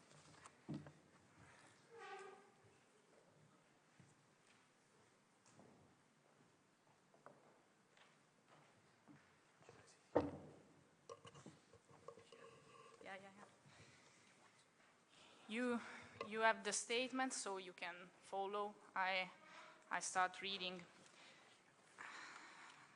The undersigned under 40 MPs elected to national legislators of the member states of the European Union and the European Parliament, whereas the scope and the gravity of the current economic slowdown differs from country to country, it is nonetheless affecting all member states and the European Union as a whole and seriously damaging the fabric of society. Youth unemployment is one of the most serious consequences of the economic crisis. It is therefore incumbent on policymakers elected at the national and European level to come up with urgent and effective solutions that hold out the prospect of a return to growth and prosperity to citizens, and in particular to young people who are the drivers in a discerning, forward-looking society. Over a series of meetings, young European parliamentarians belonging to diverse political families and affiliated to different political parties have jointly expressed their intention to take into their hands control of the destiny of their generation and significantly advance youth politics in Europe. Considering that, to achieve this ambition, we need to invest in the project of European integration and build a network of constant and targeted cooperation to facilitate the exchange of information and ideas, promote the best practices adopted by our respective countries, and ensure the coherent coordination of public policies. It is important that the institutions of the Member States and of the European Union, and in particular the European Commission, recognize the network as an interlocutor that is broadly representative of young European citizens, and that they include in their decision-making processes, especially in connection with the structured European dialogue and the framing of policies for young people in Europe. Declare that an interparliamentary European network of under 40 MPs, Young European Legislator Network, has been set up with a view to promoting the integration of flexible and secure European labour market through the creation of a single employment contract valid for all countries and offering increasing guarantees, and setting up a fully functioning European employment service that offers worker mobility and adequate protection in the event of temporary unemployment.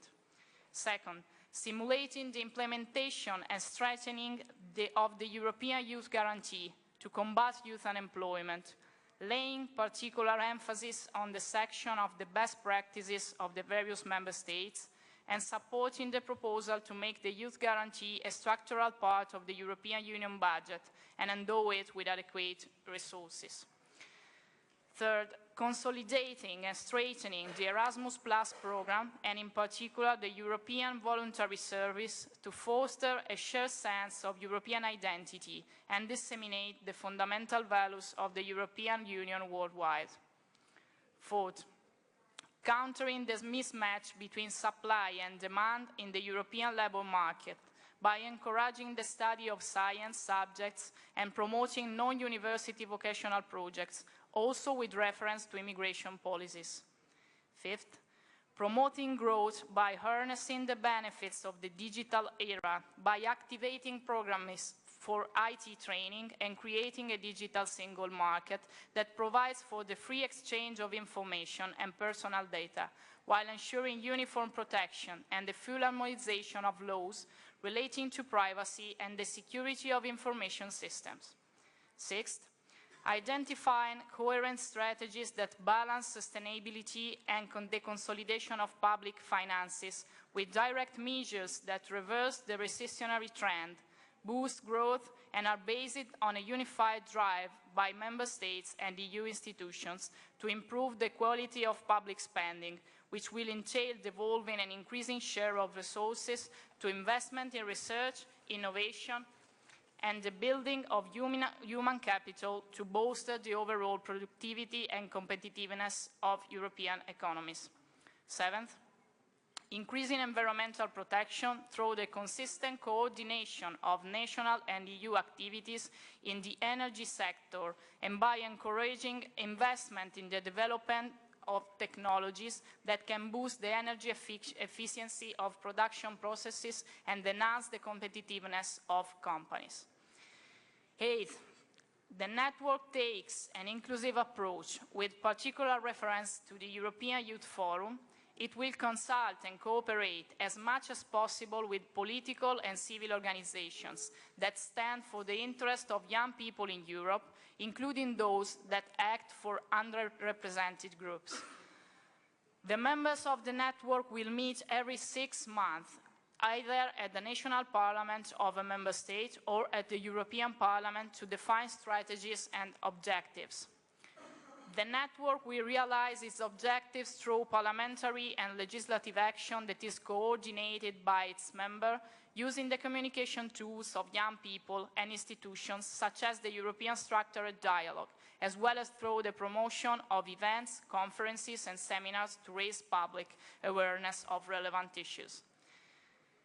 To ensure a consistent, accurate and smooth exchange of information, a regularly updated database of all the MPs in the network should be compiled and distributed. Each legislative assembly has an appointee who acts as the network's point of contact and is charged with overseeing its proper functioning. Rome, 23rd March 2015. Now, this is the statement, and I want you colleagues to make some comments on it, and then we can sign it and we can start our long walk. Please, Marian. Yes, thank you very much, Anna. Thank you, all of you. I was one of the founding fathers, or founding young MPs in Brussels 1.5 years ago, December the 5th, I remember, as we met first time, and we decided to build this network, to ask questions and to try to communicate to each other between national parliaments, because what we have noticed was that we need information, and that in decisions happen in Italy, in Germany, in France, have an impact in whole Europe, regarding asylum-seeking refugee problems, for example, or the finance crisis, for example. So it is very important for my work, and I hope for all of the colleagues' work, that we have a network of communication, where we can take the phone and can call a colleague, for example, first time, to call regarding Greece, regarding finance, young employment, whatever. And this is a good base. And I'm very happy that we have pointed out 4 important points, which are important for the next generation, for the future. So we have all the questions regarding labor market, job opportunities. We have the Erasmus program. We have all the things we need for good education in all European states. We have, secondly, all the things about digitalization, the digital era. It's a question of data protection. We have to answer in all our European states. We don't need, in question of data protection, special national laws. The internet is worldwide. Not just European-wide, it's worldwide. So there are no legislative borders. So we have to we have to come to a common position. And also a question of data retention regarding security issues against terrorists. And third one is environment, save our environment, our climate. Is I think very much important for our society in the future. I think we have to learn and we have to do more and more in that case. We need standards in the whole Europe, and we have to explain our people why do we regulate lamps, why do we regulate vacuumers and so on. Yeah, these are people ask us. Yeah, in my constituency, are you crazy or what are you doing? Yeah, I mean, it is. Why are you interesting if my vacuumer has 1,000 watt or 2,000 watt, for example? But these are questions where people have just accept Europe and the European Union if they understand why we do it. Yeah, and this is something we have to explain, and we have to explain that the same standard is in Italian, that the Italian MP colleague is working on it, and that I'm working on it, and then we get an idea of Europe. And the fourth, I think, for me, it is one of the most important things is finance stability. Everything we want has to do something with money. Education, labor market reforms, traffic, if I look to Daniel Alfreda and the Brenner tunnel. And so we need stable budget. We need very low debt in the public. We need low public debts. And this is a way where we have to work, and we have to ask every debt maybe we take, or it's better to take no debts. This is something we have to ask our governments. Is it right? Is it very necessary to take it? Or because at the end we have to pay it back in 10, 15, 30 years with higher interests. I mean, just right now the interests are very low, as you know, but we don't know how it will be in the future. And I remember back as we had 8 to 10% interests in Germany. So this is something we want to work on, and I'm very happy what we have pointed out these 4 points. And now we're looking forward to the next event with the first topic. Thank you. Thank you, Marian. Marian is, of course, an MP coming from Germany. And now I was wrong. It is not new. For my colleagues know that I'm always wrong with names. But he is Duarte Marquez, of course. He was with me in Brussels, as I said before. We start together this path.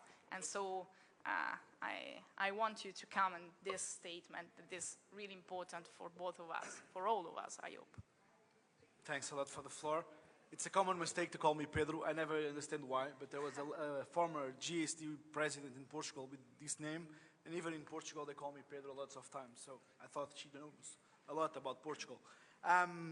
Thank you for the floor, and thank you for this organization. I was listening to him, and I agree with your points. It's really important to have these 4 points where we are together. We need to stop. I was listening to this young student who was there posing a question before, and was talking about the, okay, everybody knows we have the diagnostics, we discuss all these situations in our countries, you know the problems. Each country has a different reason, a different level of unemployment. It's the main topic.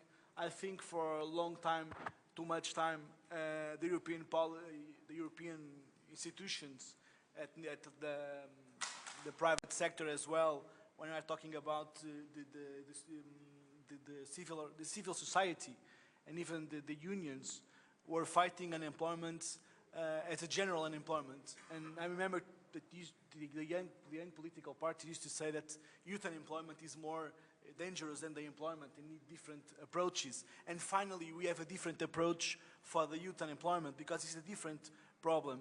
I might say that the youth guarantee, it's the first big tool to fight this. I think not yet, but in the future, will be seen like the Erasmus as a success program. I don't like the name Youth Guarantee. I think it should be called like Youth Opportunity, but it's more an opportunity than a guarantee. But it's the first big step to fight this. And I think this group, this network, we should find these 4 topics, topics we agreed, but we should understand what can we do concretely in our parliaments or in the European Parliament to prevent at the basis the regulations. We need to change something.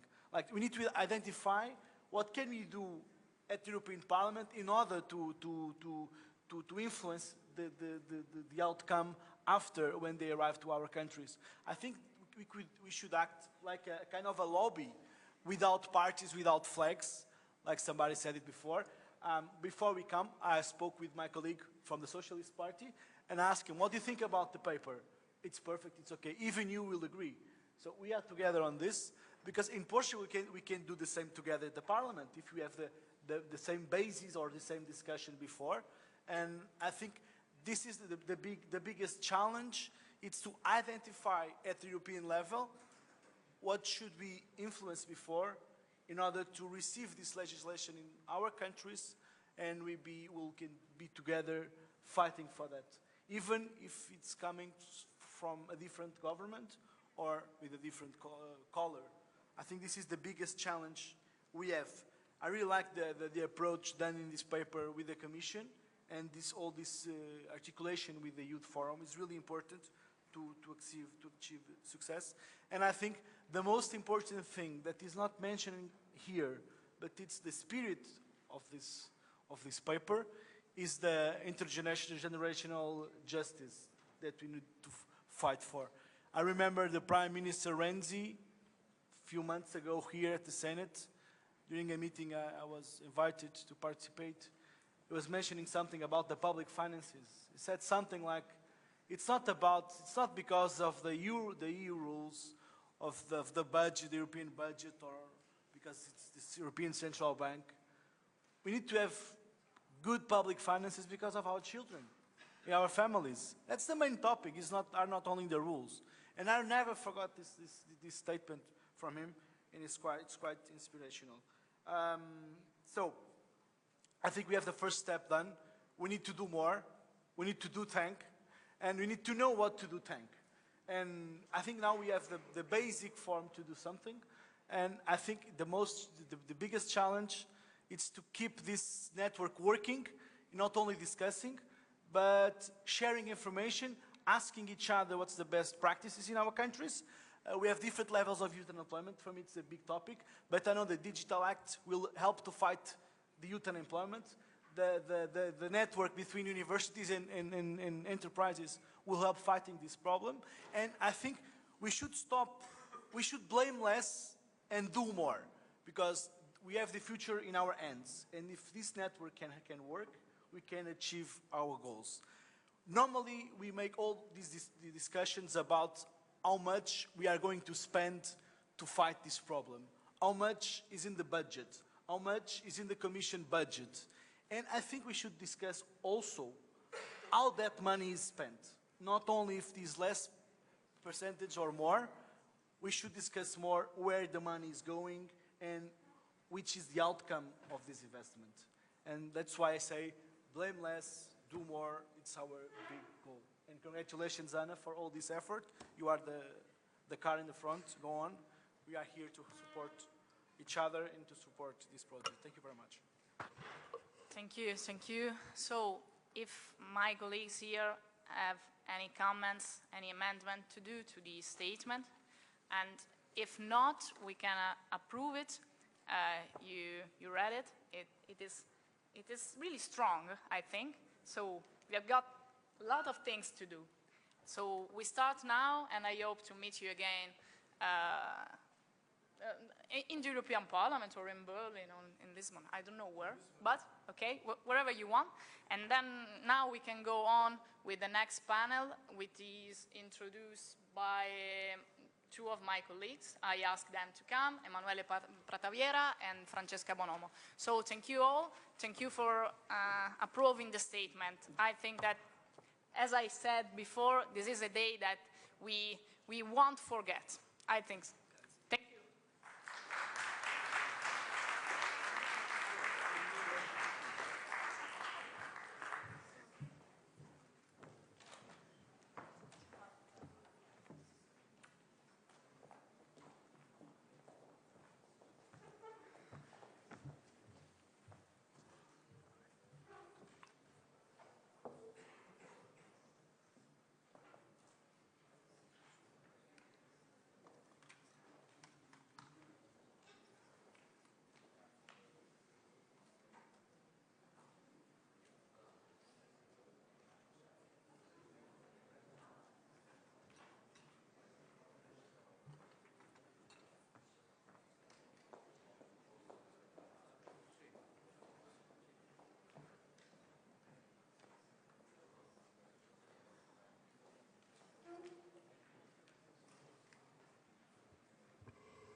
Grazie. Grazie a tutti. Veramente. Thank you. And thank you to everyone for this very fruitful session this morning. In fact, we are just at the beginning, but I think that considering the discussion we just had,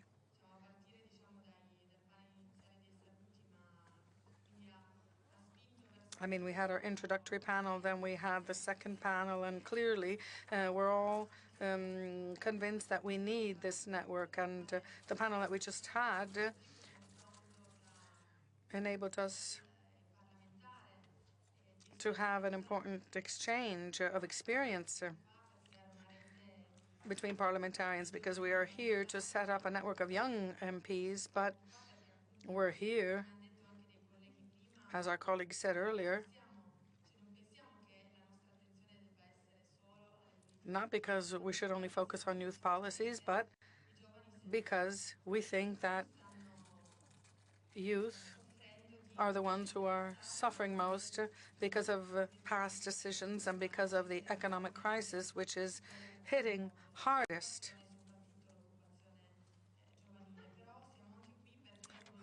in terms of youth unemployment. So we're here to discuss experiences, best practices from all around Europe and from people who have more experience than we do, after all. So it was definitely a good discussion, and it was a wonderful way to begin our work. Let me begin my remarks by saying something about the potentials and the responsibilities that we have in establishing the network. 2 years ago, with Anna and other MPs, we began discussing this idea, and now we're here. Yeah, we were talking about the think tank versus the do tank. Well, we tried to put the two together. We began a discussion on our thinking, as it were, but we also combined it with practical moves. Our colleague Rizzetto said that it began, that here in Italy we began with a cross-cutting idea, something practical that we wanted to make effective and concrete, and we continue to do this with colleagues coming from other countries who will clearly provide us with positive input similar to what we've already received. I agree with some of the points raised by our colleagues. Let me go back to some of them because this is what makes the network so important.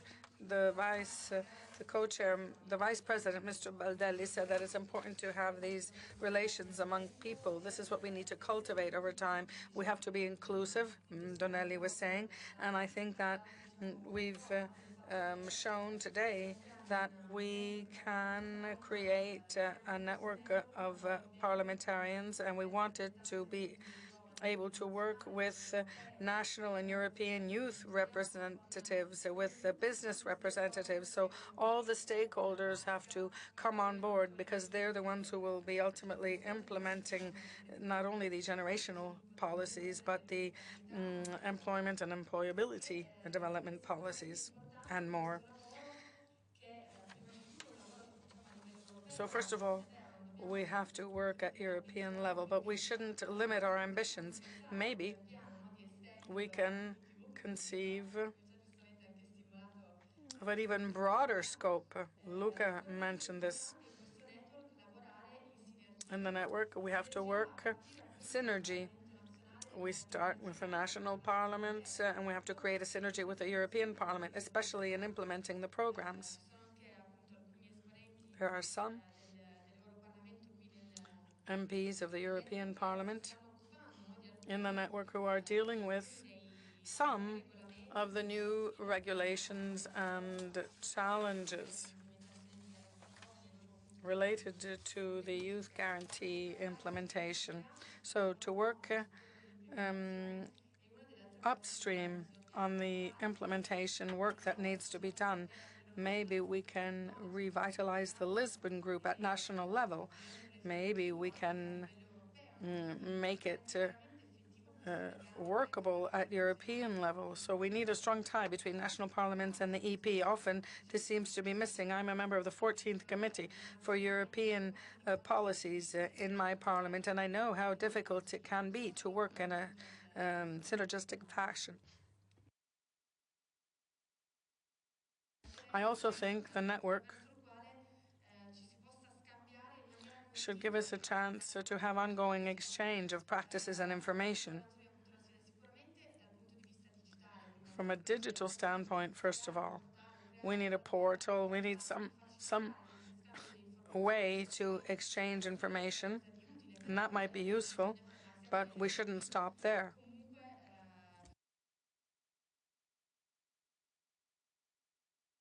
We also need international meetings, such as this one, where we look at each other in our eyes and discuss things face to face. So let me leave you with this thought.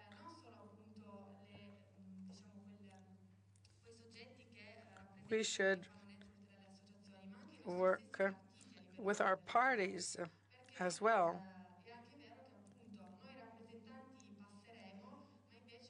because we are representatives and we come and go, but the parties will stay, so we have to get them on board in the network. That's another challenge that needs to be met in establishing the network if we really want it to be effective.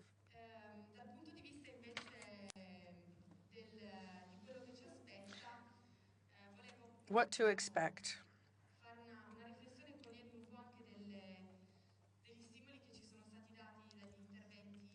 Let me try to tie into some of the remarks that we've heard.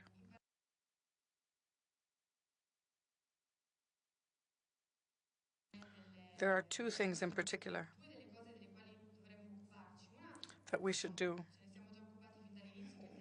Well, youth guarantee, we've been doing this from the start, but I think the time has come for us to implement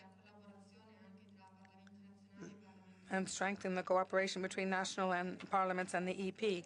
Why do I say this? Because previous speakers have said that the youth guarantee program, especially in Italy, wasn't as effective as we expected. And going back to what Mr. Mueller said earlier, if we're talking about a youth guarantee program, well, the funds should have been given to the youth, but we also have these employment services. We have 10,000 people in these services, and in Germany I heard that there are 100,000 people in the National Employment Service, so there is much to be done to make these services successful.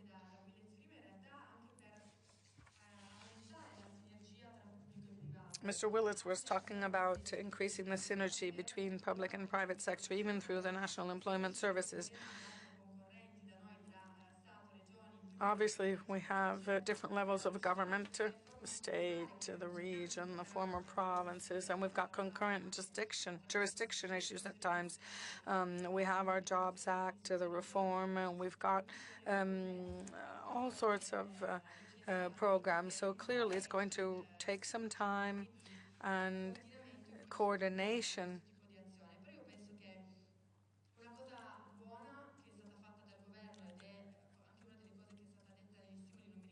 I don't remember who said this, but the government has done something positive, and that is that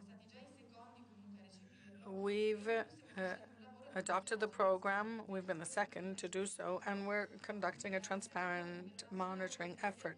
On the site, you'll see that there is a weekly monitoring being done, and that's important.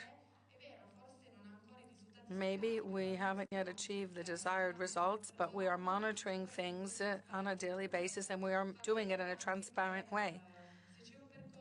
So If there is a path, we are on that path, and we have to be courageous, and we have to discuss this with everyone concerned. What we can still do is what we've said. There's a lot that needs to be done in terms of national implementation. We received a response from the government last Friday, Anna Ascani and I, and in fact they've acknowledged some of our requests, and we have a national program, for example, that focuses a lot on training, but not much on entrepreneurship and not much on the link, which is often missing, as Luca said, between training and then work. And the government has come up with ideas on how to recognize internships and training periods. So it's important for us to continue. There's another challenge in implementing the program, and that is the approval of the pre-funding regulation. We've got the rapporteur here, Brando. Maybe he can say something about this later. And this way we can increase the pre-funding from 1% to 30%. What does that mean? It means that we'll have new funds that can be used immediately in our countries at national level. We have to spend them within a 12-month deadline and show the results. We talked earlier about the fact that employment services are rewarded if there are results. We know that there can be delays. If in 1 year's time we have to assess effectiveness and then return money that hasn't been properly used, then that can be a challenge. I mean, it can be seen as a challenge which has not been met, and maybe there can be a quarterly monitoring of the regions to determine how successful the program is. So these are ideas, and this is something that we can begin doing. Now the regulation is being debated in the Employment Committee of the European Commission, and maybe we can ask the Commission to approve it promptly. I mean, 12 months starting from yesterday means that we have to expect a quick approval and maybe work together in order to make it more effective. The other point that we could discuss is a joint effort on a program that was mentioned earlier,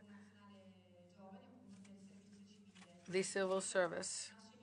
Civil service has a history in Italy, but it's also present in other European states, France, Germany, Poland, Spain. Different origins, perhaps, in these different countries. However, I think this is another link, something that will tie us together, as it were. And why are we discussing this European civil service idea? Because we believe in it, even at national level. And we think that it can somehow be linked to the Youth Guarantee program. As I said, we have our own history in Italy, but we can discuss this with our colleagues from elsewhere. And the idea is to protect the homeland and the compulsory military service and then conscientious objection. So a way of protecting our homeland overall. We have to protect our environment, our people, the culture of a country. But for youth who perform civil service between the ages of 18 and 29, they can have practical experience. The business world was saying this earlier. This is important because they can acquire skills, not only formal skills, but informal skills, to learn how to be creative, how to do problem solving. These are skills that are hard to come by in Italy. We often don't have them because we cannot acquire them during our educational years because they don't focus on the skills that will then be needed in the job market. This is why we thought that at national level we could turn this into a universal tool, have 100,000 youth every year who can do the civil service. And the Prime Minister, when we had the Italian semester presidency, we thought we could revitalize this idea. We think that it is a tool with which we can increase the employability of our youth and with which we can help our youth be aware of all these issues. So we are an Erasmus generation, okay, but we are first and foremost European citizens. So we need a tool, a European one, that will help us experience what it means to be a citizen of Europe. We can be involved in this kind of service. I mean, it is a positive challenge. Giulio Del Bazzo, president of Futurum, said we've got to make an effort to have a common defense but unarmed, a civic defense. We have to work on the concept of citizenship. So at European level, we can do this. We can encourage other countries to do likewise. This is one of the challenges that we can try to tackle. And I think that our youth will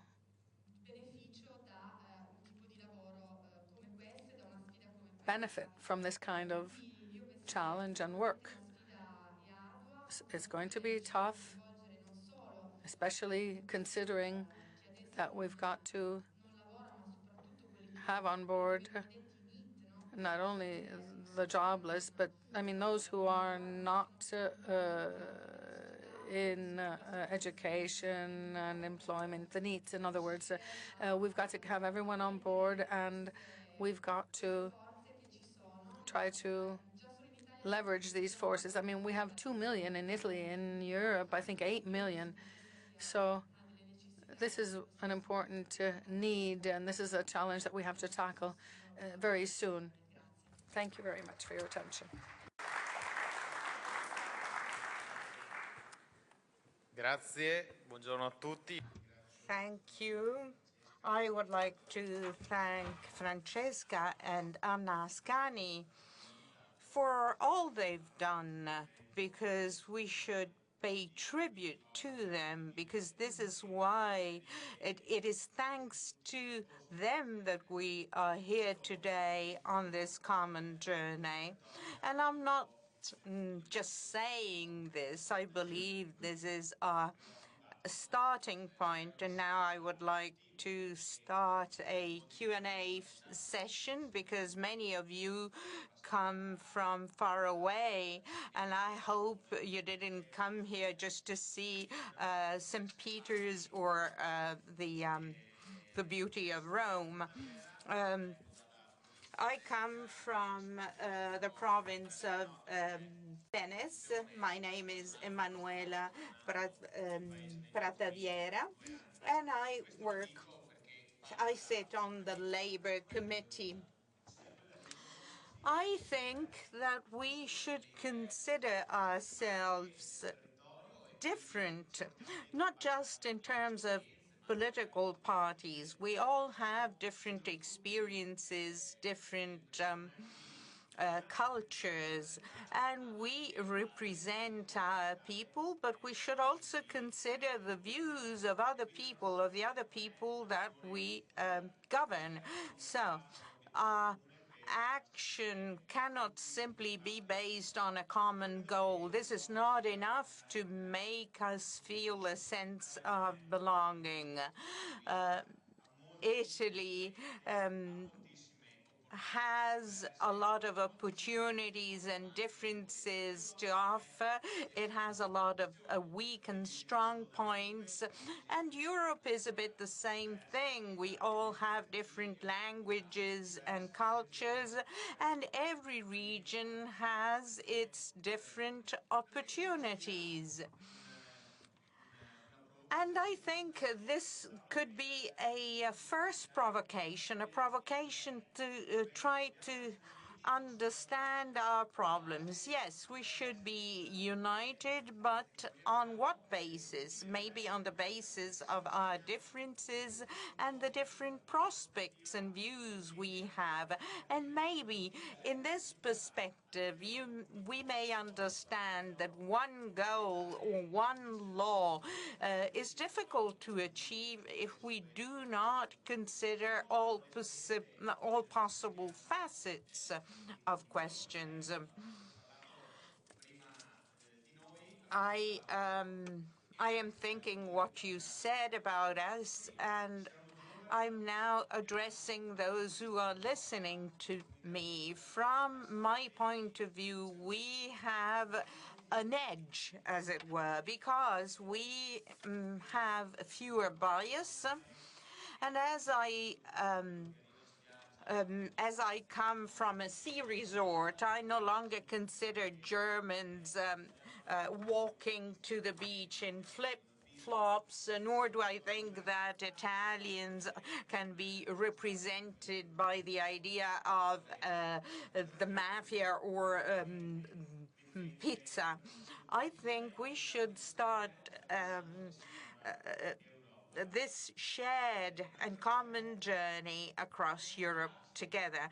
And we should dialogue, we should discuss, because we, as young parliamentarians, we all belong to political groups, to political parties. And as political representatives, first within our group, we should start thinking about the road that should be traveled, and then we should start debating with other people our project. I realize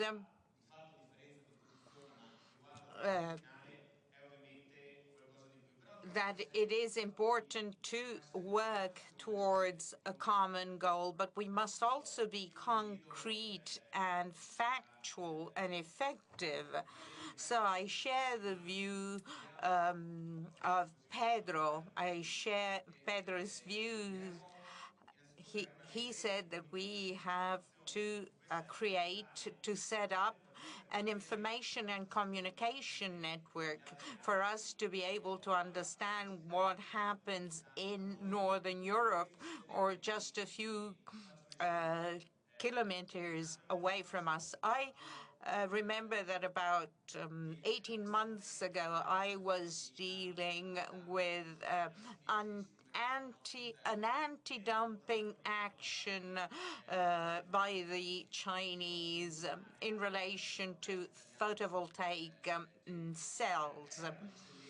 I come from a region in Italy that used to have leading industries in this sector, where a high number of researchers and graduates worked. And not just young people. Now, due to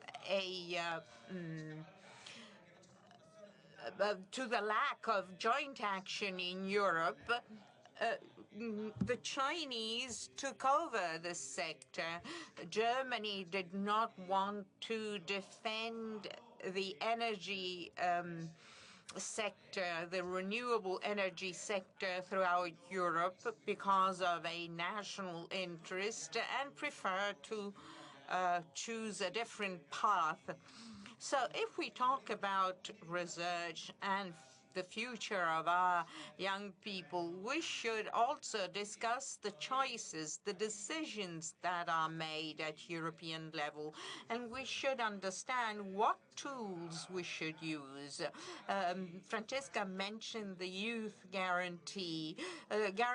Youth guarantee should be called youth opportunity. We implement it in a certain way, the Germans in a different way. We should understand how to do things and how to actually implement them. So this flow of information is something that we absolutely need.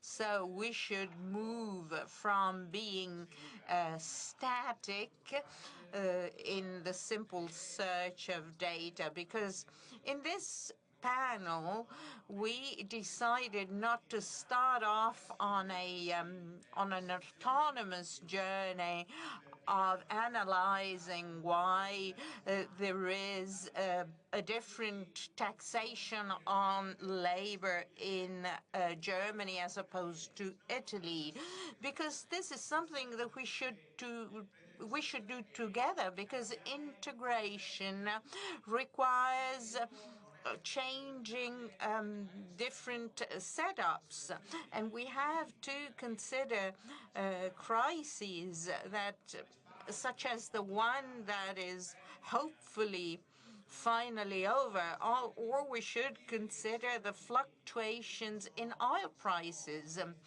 We should realize that there are certain elements that are not simply easily defined. One final comment on immigration. We should understand why so many young people, I think of my friends or former university colleagues who are working in England as engineers or architects, and they do not come back to Italy. It's not just because of economic reasons, because they earn less. I am thinking of all the number of graduates in architecture, and why do good architects not come to work to Europe, whereas they work all over the world, whereas a lot of Germans come here to learn how to cook, to become good cooks.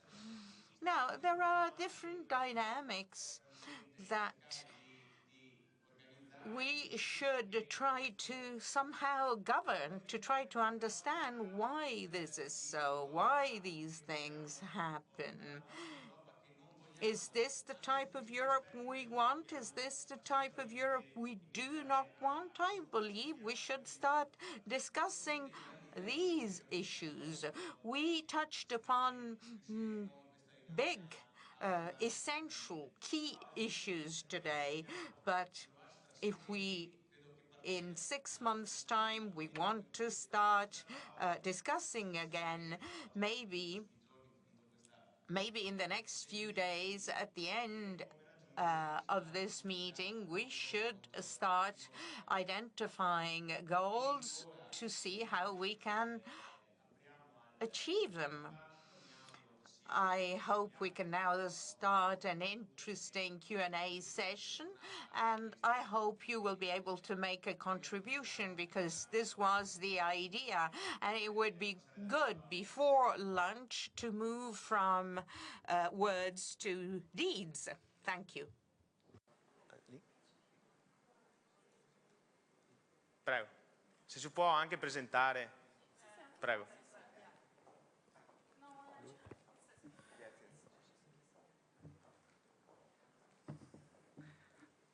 Hello, dear colleagues. I'm Dorin Dobra from Romania. Liberal Party. As you know, nobody's perfect. I would like to start with a deep thought of mine. I think that Europe is expecting from us an idea, a plan, a solution. And Europe has the rights to do it. I would like to start with an idea of Signorina Anna. We are the third generation of Europe. The first one has put some ideals down. Schuman, Monet, Gasperi put some ideas on the papers in 52, 57.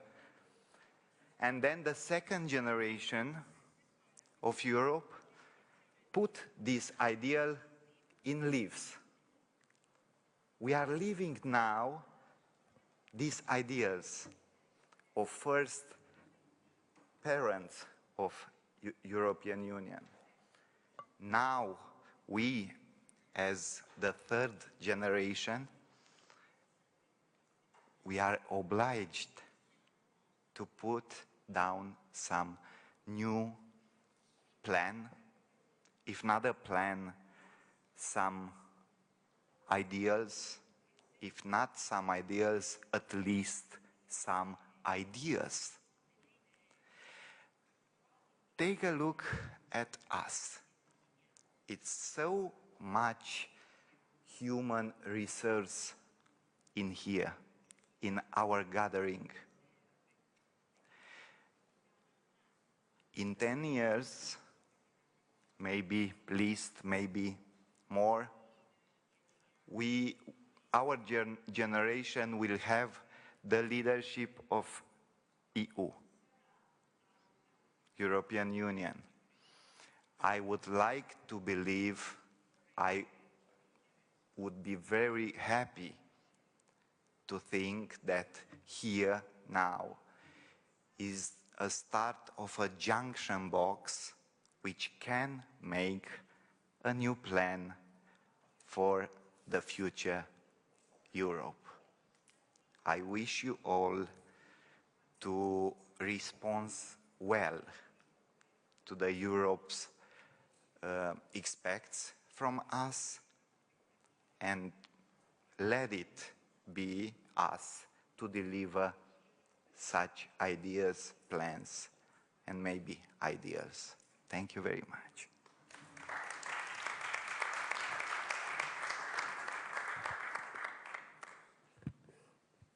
Now can come here Mehdi Ben Said from Morocco.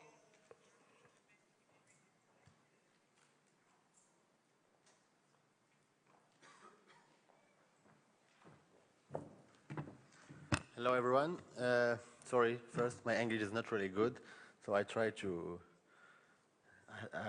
my name is Mehdi Ben Said. I'm the chairman of Foreign Affairs Committee in Moroccan Parliament, and I'm also the president of Union of African Parliamentaries. So it's, I think, the same of your union today. And if I'm here today, it's of course to present my union, an African union, and it's important for us, for African parliamentaries, to have a contact with a new generation of European politician European. So I think our union, we create our union in last September, and we are 30 countries in Africa now, and we have our second edition in the next June, with this time all the countries in Africa, with 150 parliamentarians from Africa. So I think if in Africa we have some problems, because people in Africa don't understand what's happening in Europe, I think our generation and your generation need to have more contact and more network for have a strong relation, because we need to have a win-win relation. You know, we can have only one continent wins against another continent. That's my message today. That's the message of all the parliamentaries, member of our union. We need to have a good relation. We need to understand what's happening in Africa, and we need, like an African, understand what's happening in Europe. You have, I think, more interest and more I think, different problems, not like in Africa. So. That's why I want to invite all the members here to come in our second edition in June in Morocco, and to meet the other parliamentaries from all the countries in Africa, and to understand, or not understand, to try to take a solution for have a common interest. That's our message today. So thank you so much, and thank you for your invitation. Bye.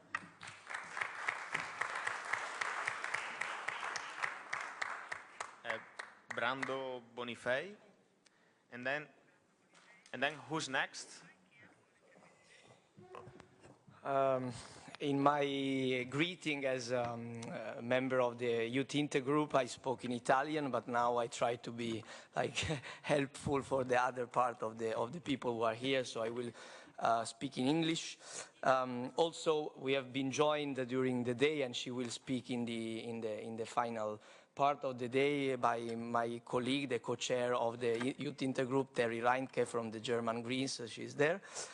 And she is also like me, and that's why I'm talking about this. She's doing it for the Green Group. I'm doing it for the S&D Group. We are rapporteurs for the increase in the pre-financing of the youth guarantee. That's something that was mentioned by Francesca before, and it's a very important thing because it's a very topical case, in my opinion, of the kind of relation we have to build, of trust relation we have to build between member states and the European Union. Because we are, as it was said, we are trying to push this modification to the European Social Fund regulation. This is the technical way we are implementing the increase of the pre-financing. We are pushing it very fast in the Parliament because we want the money to get to the member states quick. So because this modification will bring the pre-financing of the youth guarantee to the 30% instead of 1.5% that was until now. So we are talking about going, for example, for Italy, from 5 and something million to 178 million of euros. And this will be, will reflect in the money that is in the regions that have to implement the projects. In the case of Italy, it has been devolved to the regions. Each country has done a bit differently. And in this way, we will have more money to kickstart the projects, because what has been happening also with other problems which I want to mention, but one problem of the youth guarantee was that the European money, the initial amount available was too limited. So many regions that had already budgetary problems because of the crisis were not incentivized to really start the project. So now we can say remove a kind of an excuse also for the member states, because we are giving them more money from the budget of the European Union itself. We are putting a larger check that is immediately in the budget of the member states. So we are removing an excuse, as I said, but the youth guarantee has other problems. It has been widely discussed today that it is an important project, has been mentioned in the declaration, but there are two other aspects I think we have to take into account, and I think that we have to reopen the debate on this in the member states, with the European Parliament, with the national parliaments. Two aspects. One is the communication of the project, because it has been, in many countries, it's not reaching really the people who really need to be reached by the youth guarantee, because it's not the people who are here today with us, and not the people that usually come to the conferences on the youth guarantee. It's the people who are NEETs, as already been said, people that are socially peripheral, that are don't have networks, don't have connections, that are becoming NEETs because they feel abandoned by society and institutions. So we have to strengthen the delivery of the message that there is a program from the European institutions with the member states that can tackle the problems of the young people, their need to have a smoother entering in jobs market, in completing a training, etc. One aspect is this one. The other aspect is that we need to make the bureaucratic burden smaller. There are too many private enterprises that are put away by the youth guarantee because they feel it's too much a bureaucratic program of the EU. They feel like they are participating in Horizon 2020, which is a very complicated program to get money from. You really have to be very, very good and have very good Euro projects. But the youth guarantee is different. It's asking private enterprises to participate in a program to especially fight the skills mismatch and the problem of demand and supply meeting in the labor market. In fact, to conclude, this is what youth guarantee is focusing on, and to be honest, it's not sufficient. That's why we are talking about other things. It's a kind of wrong approach that sometimes I hear, because obviously we have also different political ideas here.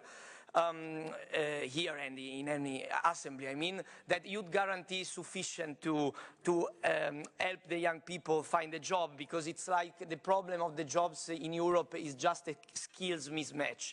It's not like that. It is something that can aid the repairing this situation, but we need a real restart, a real boost in the economy that is made by other elements, because if we don't create new jobs, youth guarantee from an active labor policy will become a kind of passive subsidy, very short term.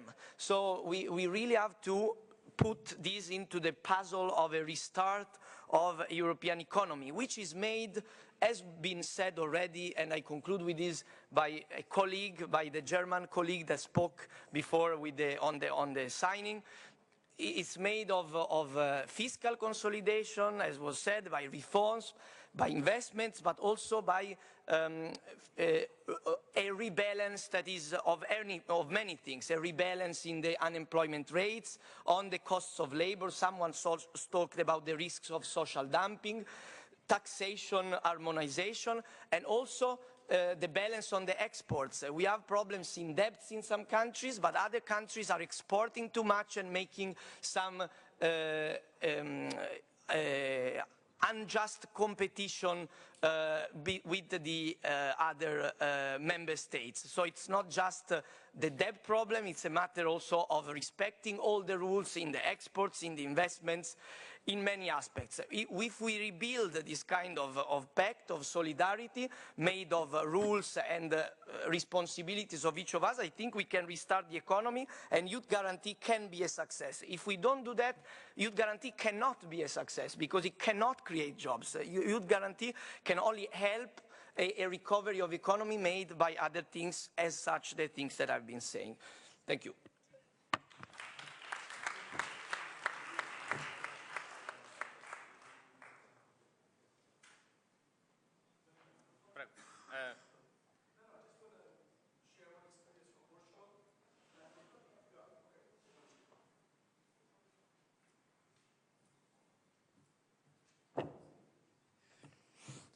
Thank you. Sorry again. I think we have 2 minutes, I think. I was listening to you, and I was thinking about the threats to the youth guarantee, and I would like to share with you what we have done to turn this program, because we had a similar program before, during 1 year. We understood that Portugal, with the crisis, there was a generation that will be out of the market for 2 years. So we need to try to find a way to put these people in contact after the university. But at the beginning, the program, and Rui was one of the big one of the oppositions, on the opposition to our first program, was not a success in the first months, because people didn't know about this, and it was a program from the government, so people didn't want to follow this. And there was one minister leading this process that people didn't like him. And then we decided to find an ambassador, a famous entrepreneur, to promote the program. Didn't work yet. We tried to ask Ronaldo, but he was not available for that. I'm just kidding. But then we decided to change the approach. And the big change that boosted the program from 10,000 people to more than 100,000 people in less than 6 months was to make agreements with the unions, with the enterprises unions, the regional ones, with the accountability unions, with everybody that deals with the enterprises. So each one of them, and were more than 100, they made a contract with the government, and they were the promoters, and it worked like a voucher. They went to their clients, to the affiliates, saying, you want to hire people, we have here the voucher with money for that. And then the students that were part of it as well, and former students, they were looking for the enterprises with the voucher, knocking on the door. Hey, I have the money, so you can pay me if you hire me. And then they start working from 10,000 people to 100,000 people. So the best practice was to share the program with the different kinds of associations by sector, and It started working because they went to their clients, to their partners, selling this program like a voucher to pay these young people. But then we tried to find where these people are after 6 months. And after these internees, these internships were extended from 3 months to 9 months. And in case these enterprises hire this guy after 9 months, the state will cover the taxes for 1 year more. After this, we mixed the data and we checked that 70% of these young guys were hired 6 months after the program was over. So with this, the Youth Guarantee was a success in Portugal.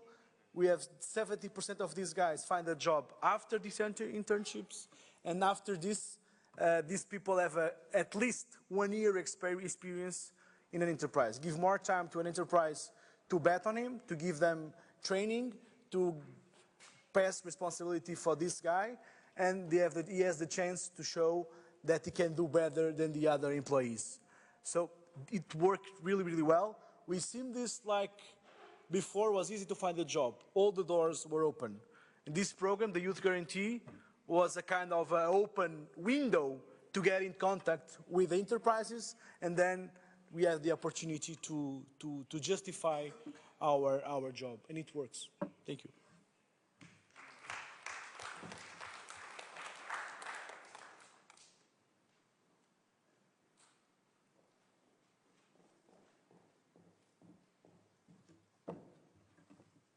Hello, I'm Lia from Italy. I'm part of the delegation of Confindustria, and I'm here because I've been part for several years to the G20 Young Entrepreneur Alliance.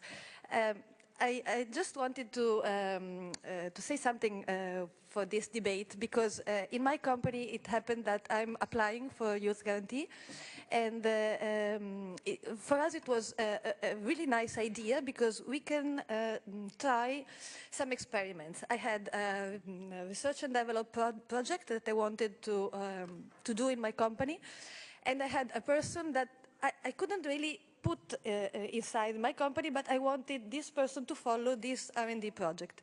So Youth Guarantee was perfect for what we wanted to do, but there was a problem. The problem is the paperwork we need to produce, and then while we were talking, just came to me an email where it was said that to sign the convention, the Youth Guarantee Convention, I have to bring my CEO, the person, and me to sign in an office. This for a company it's really anachronistic, because nowadays we have many instruments to do paperwork without moving and without really producing 50 pages. So my suggestion is, as we are young, we are here, we are getting to know each other, maybe let's talk also about the application of the idea. Let's go into practice. Let's do in tank. Because in the end, those little problems, and in my case, actually there are region problem. It's not European level, it's not national level, it's my region that did that. But we have to talk together and face those problems, because for a company, for an entrepreneur, the loss of time is the worst thing that can happen. So if I lose my time or my employee time to do paperwork, and I have to move physically to do something that is not necessary, it's something that can go against the project, which is really a good project. And I just wanted to confirm what the Portuguese just before me said. In my company, the project worked because that girl came to me and said, I want to work with you, and I can be funded with Youth Guarantee. So we sat together and we analyzed what was the project, and I also talk about the project to my colleague, and now also they know a little about this. So it really happened, it really helped when the people looking for a job, they are aware of the project and they bring the project to the company. But then when it comes to the company, it has to be something easy to do, because in this way we can do it, and we can do it fast, and with the ecosystem going better. If not, it's something really difficult for companies and also for everybody. Thank you.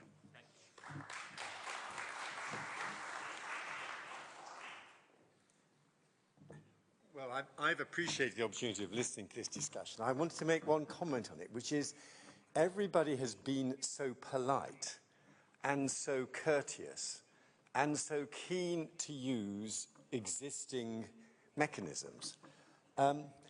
In my experience, both in Britain and around Europe, there are quite a lot of very angry young people. They are angry. And if they are not included, they will leave. And they are leaving.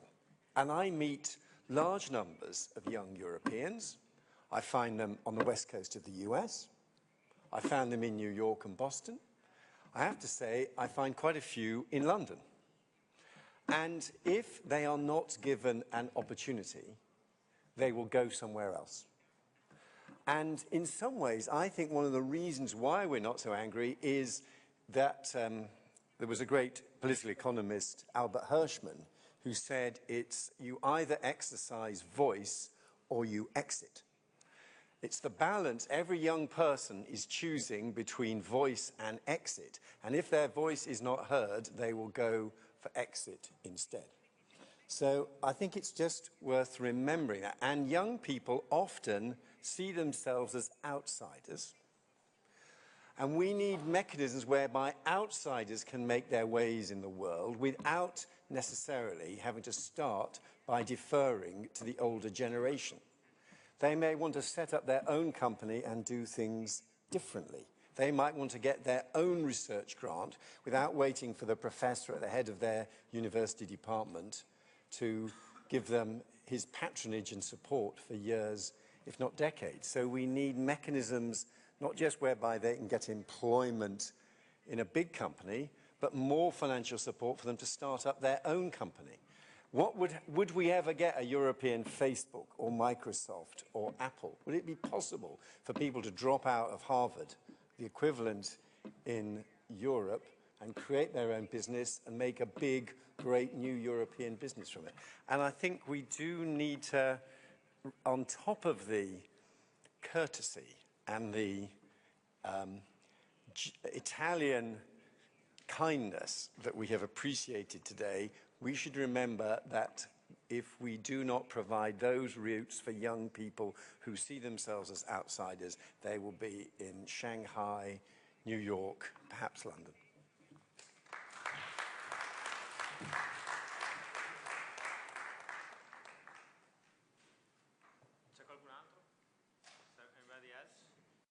Would anyone else like to take the floor?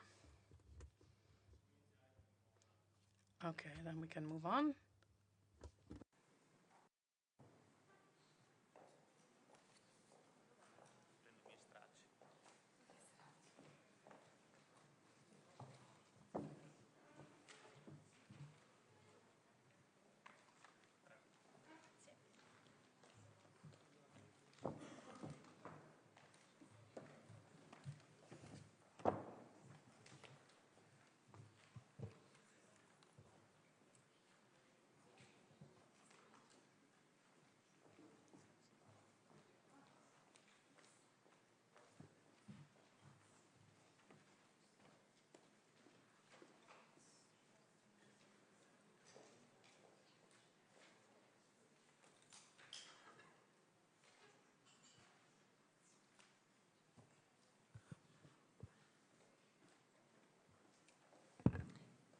Hello, also from my side. I think now we are getting to the end of this wonderful meeting and the discussions that we have had.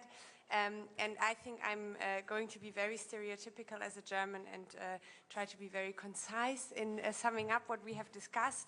I'm Terry Reintke. I'm, as Brando has mentioned before, the co-president of the Youth Intergroup in the European Parliament. And also from my two colleagues' side, Eva Paunova from the EPP and Aida Guardiales from the S&D. We are really happy that this event was organized here, and we hope for a future cooperation. One thing that I already learned today here in the Italian Parliament, that no matter which age you have as a man, you have to wear a tie and a jacket, which I found really interesting, to be honest. And I'm just going to try to focus on 3 dimensions, because I think many things have been said already about the topical challenges and the structural challenges that we are facing. So I want to be very work-oriented. As the Youth Intergroup in the European Parliament, we want to first of all work on the youth-specific issues that have been raised here today as well. Most importantly, of course, the youth guarantee schemes and the Youth Employment Initiative, but also questions of quality internships, Erasmus+, broader questions of employment and education that are very much targeted at young people. But this is only one of the dimensions of our work. Another dimension, and I think this has become clear also in the many contributions that we had in the discussion today, that youth is a very horizontal issue. So we also want to mainstream youth issues, be it in budgetary discussions, be it now when we talk about the investment plan in the European Parliament, or be it as a Green, I must say this, on questions in the field of energy policies or climate change, where also there is a specific youth perspective, and we want to be the voice that brings this to the table in all political fields. Now, the last point that I believe is absolutely crucial, and this event is the launch of exactly that. That's the networking. The question, I was also really happy that we had an African colleague here as well.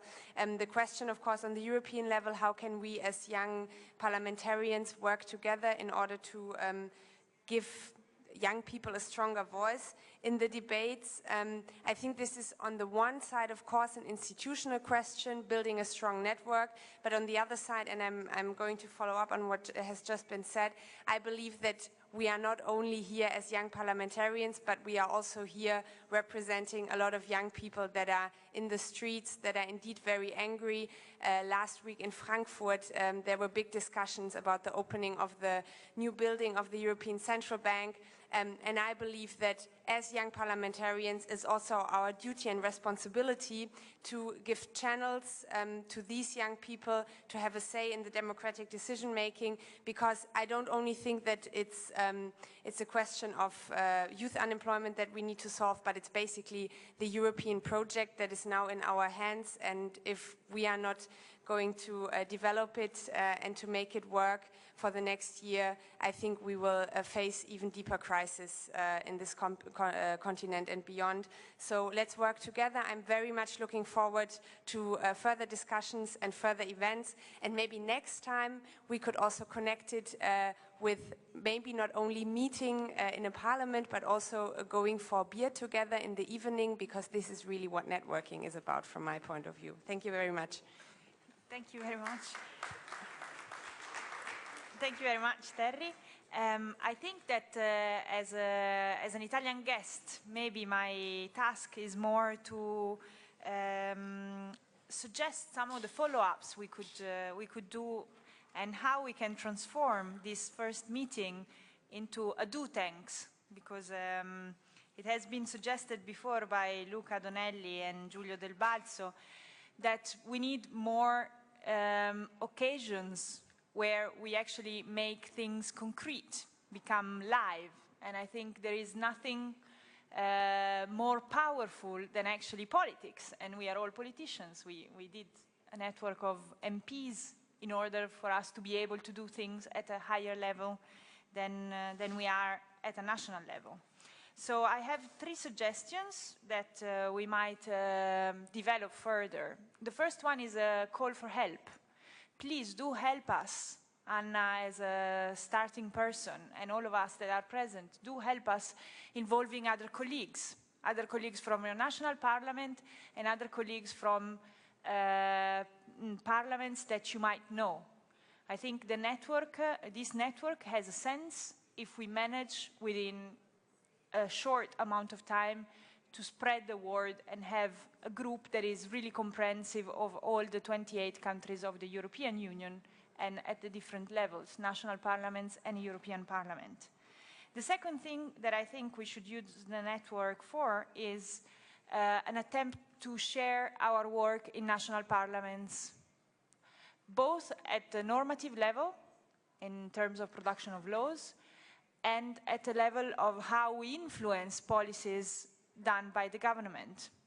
Many of us are in the process of implementing parts of a youth guarantee. Some other countries, including Italy, are in a process of reforming the labor law and including all the suggestions that we heard today about job centers. Let's use this network to share what is working, what is not working, how we can copy from other European countries. If our shared ultimate goal is to go towards a more integrated Europe, we should do it in policies, copying from what works in European countries.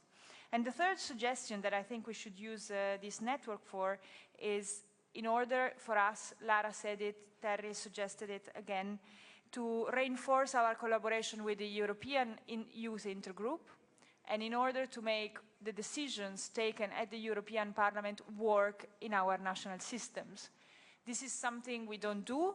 I don't think that all national parliaments have a formal system of translating into national legislation the decisions taken by the European Parliament. I think this network can help us prioritize on issues that concerns youth unemployment, the future of Europe, and youth policies. So these are the three things that I think we should try to use the network for. As Italians, we will take the burden of sending you some suggestions on how we can develop our collaboration further, but we do hope that one of the European countries that is present here today, or the European Parliament, will host within the end of the year another meeting of us that it gets more on a work basis, and that helps us focusing on one topic on which we can all work together and produce some good policies, good laws for the future of our continent. Thank you very much.